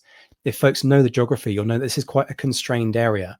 And so you're talking very close range artillery fire from a guy who clearly can sight his guns exceptionally well. Kramer is one of the big heroes of Waterloo who really doesn't get the kudos that he deserves. So Chassé brings up the 1st Brigade of Dutch Belgians. These are under Dittmer and consist of the 2nd Line and the 35th Jaegers. Fair enough. But then listen to this. The 4th, the 6th, the 17th, and the 19th Militia. 4 regiments of militia with a line regiment and a Jaeger regiment being hurled at the Imperial Guard, the Emperor's best. This is about weight of numbers. You're just chucking these guys straight into the fray with a bayonet charge. Don't get into the intricacies of musketry. Just bodies against bodies. And the Grenadiers, not unsurprisingly, I would argue, given the sheer weight of numbers that are being hurled against them and the damage that the artillery fire is doing, they beat a hasty retreat. And yet it's still not done. So Wellington's line has been dented when it comes to Halkett's brigade, has been fractured when it comes to the Hanoverian Landwehr, and now a 3rd wave is trying to bear down on the Allied line and exploit this carnage that is being wreaked amongst Wellington's men. Because, as we've talked about already, the Guards on the British side have charged down the slope with the bayonet. That therefore means that they haven't got their cohesion. They're not in a firing line. They are forward. They are away from their support. They are vulnerable. And so the 3rd wave seeks to exploit that advantage and seeks to kind of roll up the Guards. And these guys aren't working alone. They're supported by troops from Foy and Bachelot's divisions, who were from Ray's Corps, who weren't actually involved in the fight for Hougoumont. So this is these guys are relatively fresh. There is an opening here. It's not over for the French. But at this point, Adams' brigade springs into action. Now, this consists of the 2nd Battalion 95th, the 52nd Regiment, the 71st, and the 3rd Battalion 95th. Now, this is a Peninsular War brigade. And what I find incredibly interesting here is that what the 52nd do, they are doing for the 2nd time. Not at Waterloo. They've done it several years earlier at the Battle of Vimero. During that battle, at a key moment, they swing out of the line, flank the French attack, and send it reeling off back into the valley. And here at Waterloo, they're going to do the same thing. Now, at this point, I haven't had the chance to do the research to see if it's the same guys in command, to know if it's that experience that is telling. But I think the similarity of the actions is perhaps telling in itself, because the 52nd do much of the work when it comes to this, seeing off this wave of the Imperial Guard. So we're talking 1,000 strong, Peninsular War veterans strengthening that experience, providing that morale. They fire a series of volleys at the French as they try and force their way up the hill, kind of to the west of the Lion's Mound. Having swung out of the line, incredibly dangerous. There's still a lingering threat of French cavalry in the valley. They know that they have to take that risk, and they fire upon the French and then charge with the bayonet. But they're not done there. And this is what is particularly incredible. As we bring up some of this footage, and I just fast forward, what we're going to do now is track that attack that Adams' brigade carries out, and particularly the 52nd carry out. So you can see them now swinging out of the line as the drone turns. So the French would have been advancing from right to left of shot. You'll be able to see Le Haisson appear just in the middle of shot there, the Lion's Mound on the left-hand side. And so having swung out of line, delivered those volleys, charged with the bayonet, they then maintain their formation of line, and they sweep across the face of the Allied army all the way to Le Haisson. I'm just going to let the drone footage play out here and trace that shot and trace that journey. Now, they're still mindful of the cavalry threat, the 52nd. And in fact, looking at the accounts, we know that their commander is constantly riding backwards and forwards across this line, checking the progress, checking the stability of the line, and constantly keeping that eye out for the French cavalry, because they are so mindful of what could potentially happen here. And I think that's the experience playing out there. So the third wave, unsurprisingly, decides that discretion is the better part of valor and pulls back. But it's not over. The French are wavering for sure, but they are not entirely broken. Vivian's light cavalry, which is the 10th and 18th Hussars and the 1st KGL Hussars, at this point charge. They're supported by Vandeleur with the 11th, 12th and 16th Light Dragoons, and Dornberg with the 23rd Light Dragoons and the 1st and 2nd Light King's German Legion Dragoons. It's just a full-blooded household / Union Brigade style charge. And in this part of the field, it works. The retreat turns into a rout. Liam, what does Wellington do at this point? Well, this is the famous moment where he raises his hat, he's cockaded Bicorn and orders the general advance. And I think the weight of relief at this point must have been huge. Now, there's clearly still lots of business to take care of, but knowing that, psychologically knowing, not only for Wellington, but also for his troops, that they would have known that this is the Imperial Guard and they know their reputation.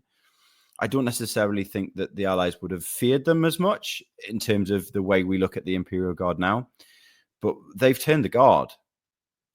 Like that's everything psychologically, and also for the soldiers that have been besieged in Hougoumont on Wellington's right flank, they are going to start to see some relief now. But what doesn't happen is that the entire French army just runs away because the British have gone on the offensive. Sure, Wellington orders an Allied advance, important emphasis there, but this isn't the only point of a breakthrough. At Plancenoit, the Prussians are achieving a breakthrough as well, and particularly crucially here around Papelotte, which is appearing in the center of screen now, Ziethen's corps have arrived, and they sweep down on the French just as they're moving into the Papelotte complex. So Papelotte, as I said at the start of this monologue, duologue, whatever this has been, has fallen.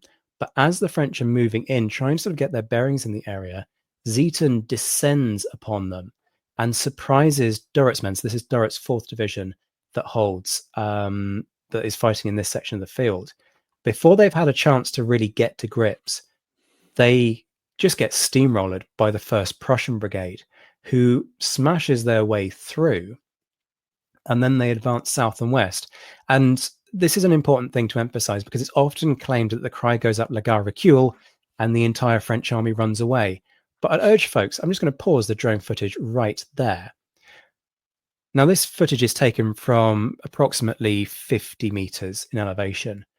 And sure, it's on your computer screen right now, but how much can you see of what's happening over by the Lion's Mound? And bear in mind, we know the Lion's Mound is the focal point for these attacks, or at least the area in which these attacks take place. So judge for yourself. What could these guys see? And then add in the gunsmoke, add in the fog of war, add in all of that uncertainty, add in how far a human voice can travel. And are you seriously telling me that what's happening on that part of the battlefield, well over 2 miles away, is going to suddenly cause the entire French army to run away? No. It's the fact that Zieten breaks through here that causes the French in this part of the battlefield to also withdraw, because as he pushes through, he just heads like an arrow for La Belle Alliance. He is aiming to cut this French force literally in two. Guys, French troops facing Wellington are just going to be cut off entirely. French troops trying to hold back Bulow's corps are equally going to be cut off. It's a case of you've got pressure from the front, you've got pressure from the side, and now you've got two break-ins. And that is what causes the French morale to crumble. The Battle of Waterloo isn't quite over, but for all intents and purposes, it's about how many of these guys can get out before the noose absolutely closes. And with that, we are now going to bring in our final guest who has been waiting very patiently.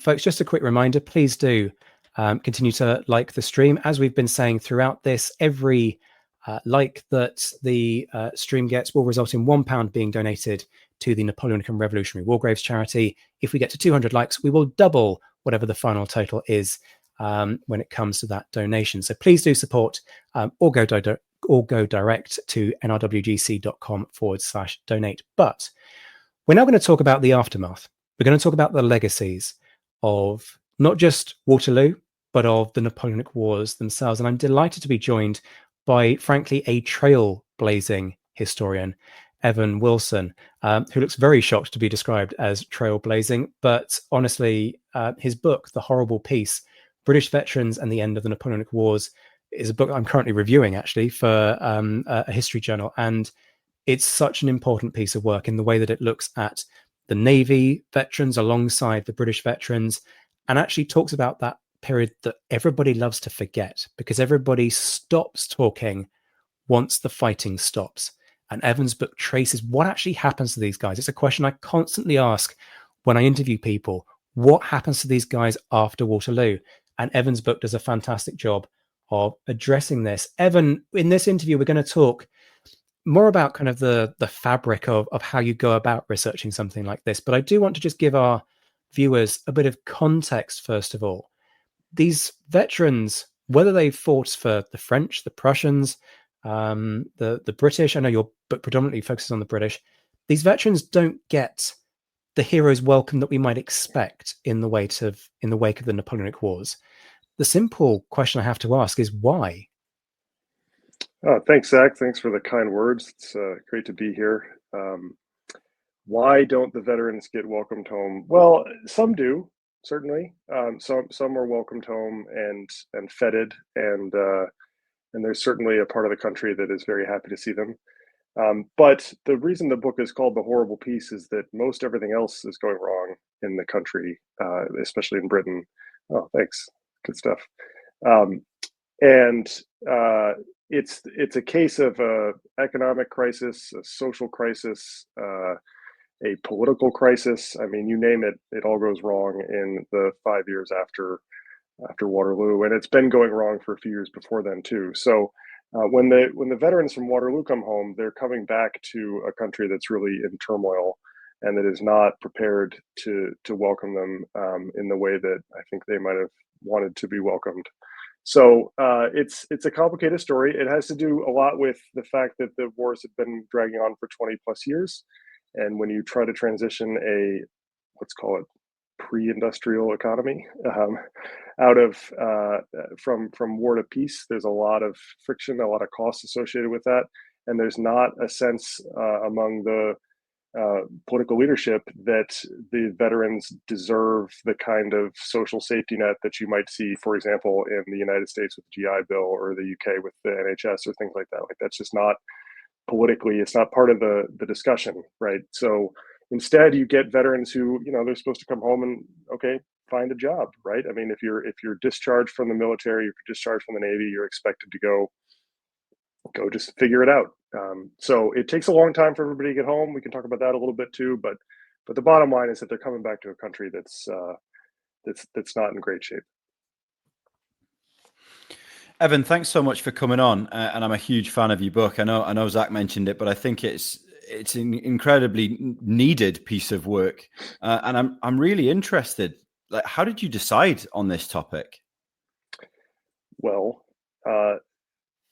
let's take a step back and say that first books are hard. I'm looking at Zach, right? Zach, first books are hard. What people don't, I'm not disputing how hard first books are, but you get a lot of help to write your first book if you're in graduate school.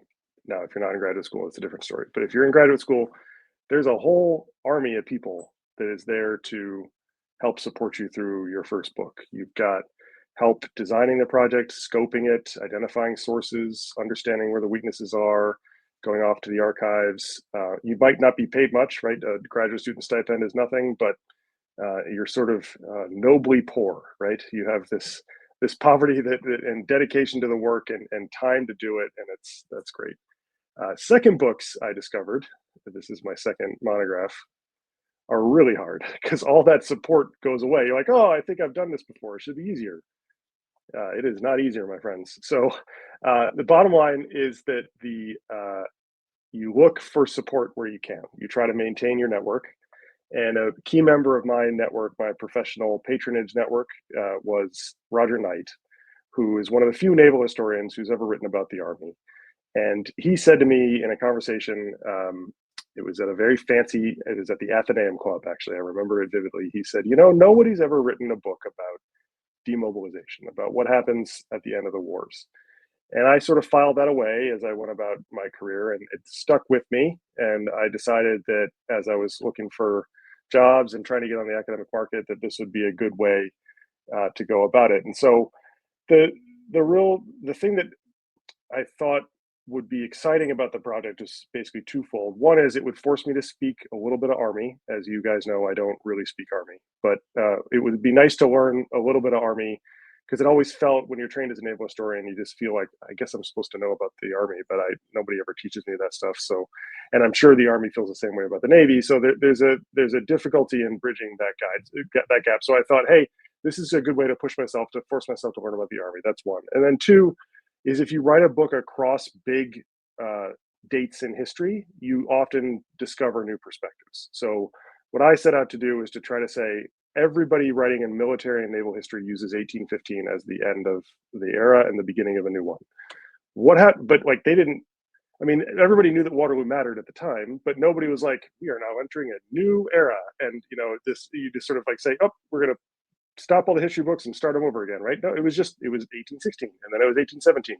Just as as we live life today, we all look back on COVID and say, well, that was clearly some sort of important marker, and probably there will be history books written that use 2020 as a marker, but 2021 just came right along, and here we are, right? So I thought maybe I can write across the barrier. So I tried to start in about 1812 and finish in about 1825. And I think when you shift a perspective to look across a big military naval barrier like that it can add some new perspectives. So that was what I was trying to do. Evan, I want to sort of start to dig into the how of the book in terms of trying to find the material, because everybody has always said, oh, it's very difficult to trace this. You know, these guys sort of disappear off into the ether. It has been the mantra that I've heard quite a few times from researchers. And I suspect there will be folks watching this who will be thinking, I'd quite like to do some digging myself. So in terms of that source base, talk us through the challenges that you faced in terms of finding this material on these guys, and how did you deal with that and navigate around it?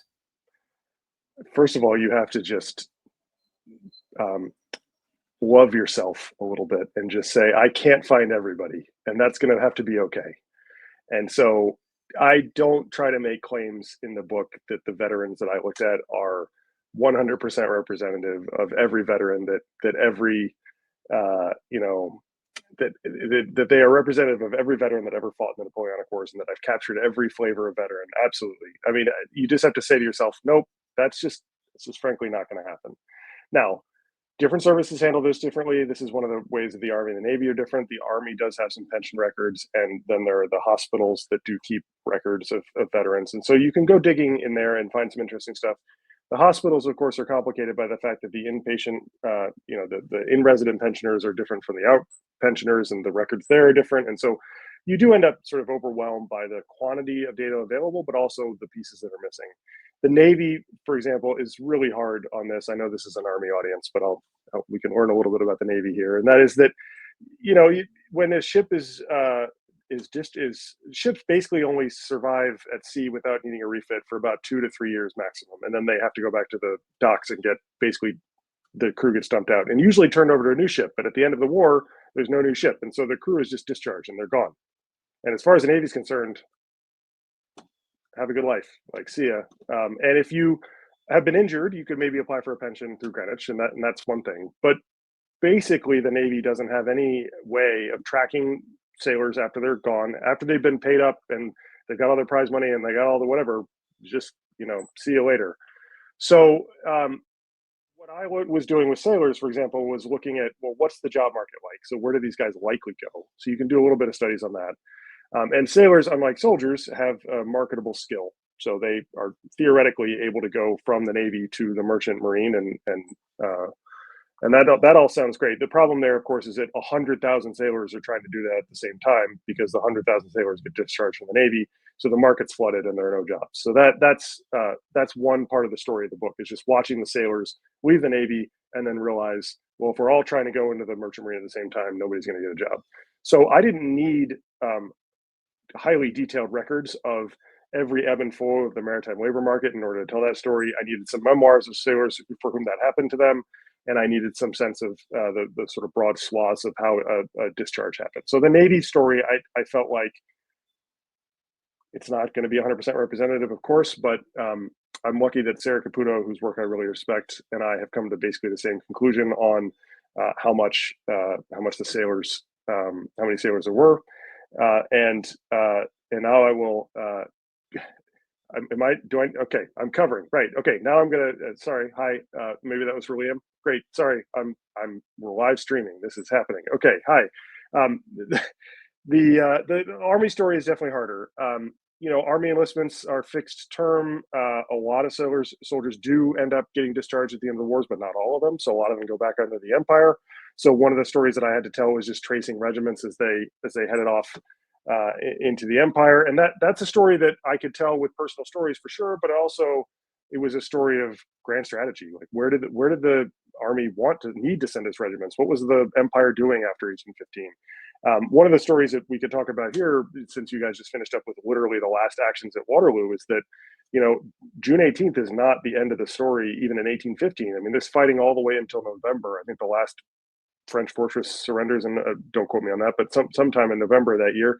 And there's also a student of mine did an interesting research project about the last fortress to surrender in the West Indies, because of course the news took a long time to trickle out there that, hey, this is all over, time to give up. Are you sure? Maybe you're tricking me. All those sorts of things. So some of the story is just trying to trace the strategy and the operations of the post June 18th period, and look at the 1815, 1816, 1817, and watch where the regiments go. And that does help try to figure out sort of what the big stories are to look at, and that helps you look for representative samples. But again, I go back to what I said at the beginning, which is you just have to have some self-love and say, I'm not going to cover everything. I can't cover everything. No book can cover everything. Someone else is going to come along, like you saw the note about the podcast there. Somebody else is going to come along and hopefully build on the work. That's especially true when it's a relatively understudied subject. We talked a little bit earlier, Evan, about the sort of the comments about Ney and the potential for his having PTSD and how that affected him.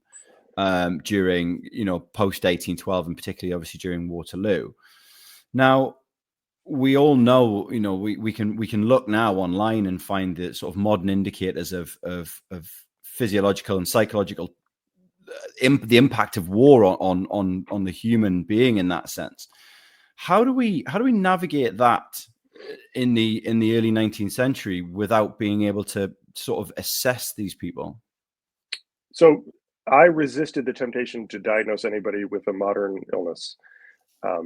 That said, it clearly is there, but I think you're right to be very skeptical of saying, "Oh, Ney had PTSD, therefore we're going to diagnose him with that," without ever having been able to evaluate him. And none of us are.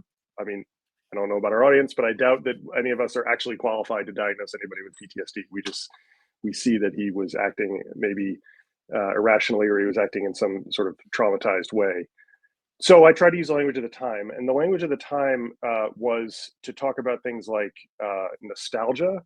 And it's an interesting idea that what the soldiers especially were missing was the experience of being part of the family of the regiment. That it explains a lot of their sort of depression after the war. Some of the examples of soldiers that are behaving in strange ways. And so I have a couple of good memoirs, and there's some good work that's been done on this. Both there's an article in the Journal of Military History that whose name the author's name I'm forgetting talks about this.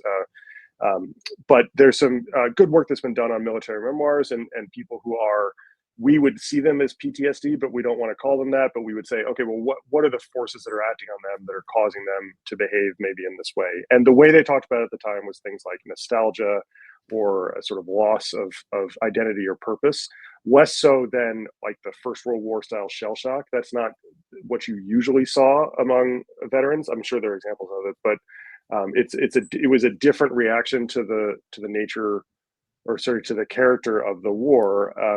Clausewitz is saying about the nature of war doesn't change, but the character does. And I think that the character of war in the Napoleonic period created a different reaction to the trauma of combat than maybe it did in later wars. So I also think that's another reason to be really skeptical about just wildly diagnosing people left, right, and center. That said, obviously there's effects of the war, and you can see evidence of people that are behaving in ways that we would sort of pick up on and say, hey, that looks like something that I could look up on WebMD. But yeah, so I resisted it in the book, but that's not to say that it wasn't there. Evan, thanks for covering for me whilst I dealt with a pigeon that was trying to fly through my window. This is the joys of live streaming during the summer. I did it very poorly, Zach, so don't thank me. It was a disaster. But I wasn't there to see it, therefore you did a masterful job. That's right. But just in case anybody's concerned, the pigeon is absolutely fine. So one of the things that I praised about your book, and I maintain is one of the most important things, it kind of acts as an example to the rest of us, is you put the army and the navy alongside in a way that people just tend not to have done. And I'm curious about the why, because this is, when you think about it like this, it's so obvious. And I'm trying to deal with exactly the same problem in my own research in a very different context, where I'm kind of going, look, this is great. I've got loads of stuff on the army. Why hasn't anybody compared the two in terms of they're both doing fighty stuff, technical term there, folks.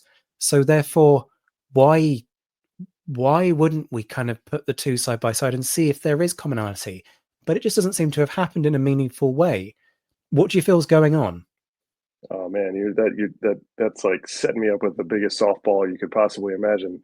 Please, people, it is possible to write about multiple services. It is possible, believe it or not. It can be done. It's not actually that hard. I mean, maybe I blew it in the book, but I really don't.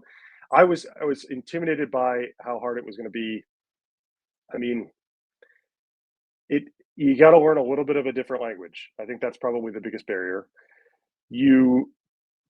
Most historians sort of come up with they get interested in either the Army or the Navy for reasons that have often they're personal reasons that don't necessarily match any kind of intellectual rationale for it.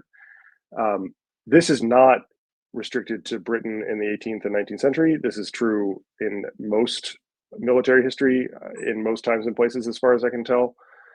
In fact, the irony of trying to get the Army and the Navy to talk to each other is that my current job at the U.S. Naval War College exists in U.S. law because in the 1980s, after Vietnam, the United States said the Army and the Navy are not talking to each other. We should make them do that and send them to school together for joint professional military education. And every major military power in the world has some version of this where you have to get the Army and the Navy talking to each other. So the fact that the Army and the Navy themselves struggle with this problem and struggle to get people in conversation with each other, in part, I think, explains why historians have struggled with it, but it shouldn't excuse it, because they are similar institutions. They're operating in the same wars. They're supposed to be on the same team. Sometimes you have to remind them that they're on the same team. Famously in amphibious operations, that was always the challenge, is to say, no, we're on the same side here, guys. Let's shoot the other guy, not us. But nevertheless, I think that there is an opportunity in most times and places for people to speak across the institutional lines there and say, hey, Zach, you know a lot about the Army. I bet you have something to say to naval historians. Like, I bet you do. I know you do. And so if you can talk to naval historians, that's an audience that needs to hear what you have to say. And I think that that's the most important thing that I came out of this book with, is just an enthusiasm for jointness, which, I don't know if that'll stick. My next book is going to be a biography of an admiral, so it hasn't stuck in my own career. But nevertheless, I think I do think it's important, and I think it's something to keep in mind for especially any young scholar out there who's looking for a subject. Like, just talk across, just get them to talk to each other. It is possible. You might need to find a second expert, right? Your supervisor, if you're in grad school, probably is an expert in either one or the other. Well, there are other people out there. They will, in fact, answer emails. So, just a thought. Evan, you've spoken with massive passion about that. I know that you're going to be joining what we're sort of delicately terming the after party for patrons of the show, which will be hosted privately. So it's a special thing that we offer the people who support this channel and make a lot of this content possible. So for our fan base, the opportunity to put some questions to you continues. There's been a lot of support for your book, some lovely comments. David Maxwell flagging that it's a great book. And, folks, I can't recommend this book highly enough. The Horrible Peace, British Veterans and the End of the Napoleonic Wars, available wherever you go and buy your books. It's one of those books that I think could start to become a bit of a paradigm shift in terms of how military historians start talking. We talk a lot about the fantastic work that Alex Mikaberidze has done in terms of bringing that global perspective. And that is going to be one of the standout texts that people are going to go, that was a point where people started to think a little bit differently. And I fervently hope that Horrible Peace is an example of that as well, because it is so important, as you've advocated so passionately here, that the two talk to one another. And if folks want an indication of that, we've talked about Maitland at Waterloo. Well, there's another Maitland who ends up wrapping up the story of the Napoleonic Wars. The Maitland who arrests Napoleon when he tries to flee to America. So these families were willing to speak cross service and serve in such a way. So it's really, really important. The Horrible Peace, British Veterans and the End of the Napoleonic Wars. Evan, you and I will chat very soon over on the after party. But for now, thank you so much for joining us here on Waterloo Live. Thanks so much, Zach. Thanks for having me. Thanks, Liam. I appreciate it. Thanks, everybody. And folks, we now move to the close. Fundamentally, we have been on air for 3.5 hours, and frankly, it's felt like it's flown by. Of course, the fighting is not over. The Guard will attempt to make one final stand, not in the way that you might think and not in the place that you might think. Those of you who've been to the Waterloo battlefield will know of the Wounded Eagle Monument, which legend says marks the spot where the Guard stood and died to a man, trying to fend off the approaching hordes that were the Allied army. The Imperial Guard does stop and stand for a time in square. They actually do so further to the north, first of all, just kind of buying that little bit of time for elements of D'Erlon's troops, but also elements of Ray's corps to kind of filter behind them, and then conducts a very controlled withdrawal. If you've watched the Waterloo film, you'll have seen that scene where the cavalry stand within arm's length of the guard square and tell them to surrender, and then the guard shout merde, and the cavalry trot away, and then suddenly about 1 billion cannons have sprung out of nowhere right up behind the cavalry and blast the guard to pieces. That isn't the reality of what happened. There is another point where they stand at a farmhouse further to the south. So the guard, for all that they have been beaten in that assault, still play their part and still try and buy the French time. Napoleon cuts and runs. He has to at this point. His hope is that he can facilitate a concentration around Charleroi. He has troops still in decent order, because throughout all of this, we haven't had the opportunity to talk about Marshal Grouchy and the Battle of Wavre, a really important aspect that we have talked about on the wider podcast. So if you're interested in that, please do check our back catalogue. But fundamentally, once he reaches Charleroi, he realizes that it's over. He will therefore ride straight to Paris, where he has a decision to make, because Waterloo and the Waterloo campaign has been a big roll of the dice. Try and break these two allied armies and then see what happens. With that gone, with his troops a wreck, he's now got to make a decision on whether he can survive the political fallout. His brother tries to urge him, Lucien just urges him to dissolve the constitution, to rule by decree. He says that all is possible if Napoleon will only dare to believe. But Napoleon has finally taken a hefty dose of reality. He turns around to Lucien and replies that he has dared only too much already. He will therefore abdicate for a second time and attempt to flee to North America. He won't succeed. As we've said already, Maitland will capture him, bring him to the shores of the UK, where he will not be permitted to land, and Napoleon will ultimately be exiled to St. Helena, chained like Prometheus to a rock in the South Atlantic. For the Allies, well, it's not over for them either. Wellington and Blucher will meet at 10 p.m. at the what was Napoleon's headquarters, La Belle Alliance. Blucher will reach across from the saddle, no doubt still sore from his tumble at Ligny 2 days earlier, grasp Wellington warmly by the hand, and declare, "Mein lieber Kamerad, quelle affaire." And what an affair it had been. An estimated 20,000 casualties in an area 3 kilometers wide and 1.5 kilometers deep. Waterloo is over. The bloodshed 210 years ago was almost over. There would be more fighting in France to come. But for the wounded and for those who lost loved ones, the suffering went on. And the battle for the history of Waterloo has raged ever since. It's a testament to the significance of the battle that you folks have all very kindly joined us for this commemorative live stream. As I say, it's not over yet for patrons. They are now piling into the dedicated chat room for a follow-up to this.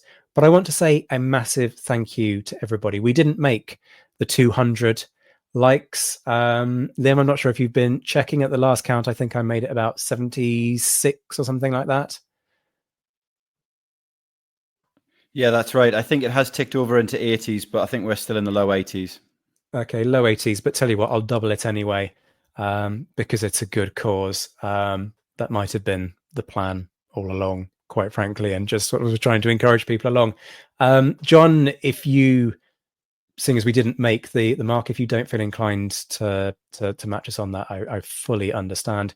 Equally, if you do, that would be fantastic. Todd Campbell from the NRWGC's Board of Trustees says 82, which is still fantastic. Thank you, folks, for your support. Thank you for trying to raise as much money as humanly possible. That therefore means we will donate £164 to the Napoleonic and Revolutionary War Graves charity, and Todd says that he will match us. Thank you very much for that, Todd. So this is fantastic. A huge amount of money raised for a fantastic cause that is campaigning around the world to try and restore veteran graves, to give them the dignity of a marked place in the earth, and turn these sites into local places of memory so that you don't have to tune into a live stream to remember the Napoleonic Wars. Instead, you can literally step outside and walk to your nearest village church and pause by the grave of a veteran who will no doubt be buried there, and remember their suffering and their sacrifice. A massive thank you to our guests, Dr. Luke Reynolds, to Dr. Graham Callister, and to Dr. Evan Wilson. And a huge thank you to my partner in crime and co-host, Liam Telfer. Folks, this work doesn't happen by magic. If you're able to back us, please hit the subscribe button, because it helps us to reach a wider audience. If you'd like to go deeper, we do have a Patreon page, which is what enables us to go and film this drone footage that you've seen. Details on that are in the ticker tape at the bottom of the screen now. Liam, massive thank you once again. It's always a joy to ride with you here on the show. Folks, this has been the Battle of Waterloo live from the Napoleonic Wars channel. We will be back very, very soon. Thank you for watching, and good night.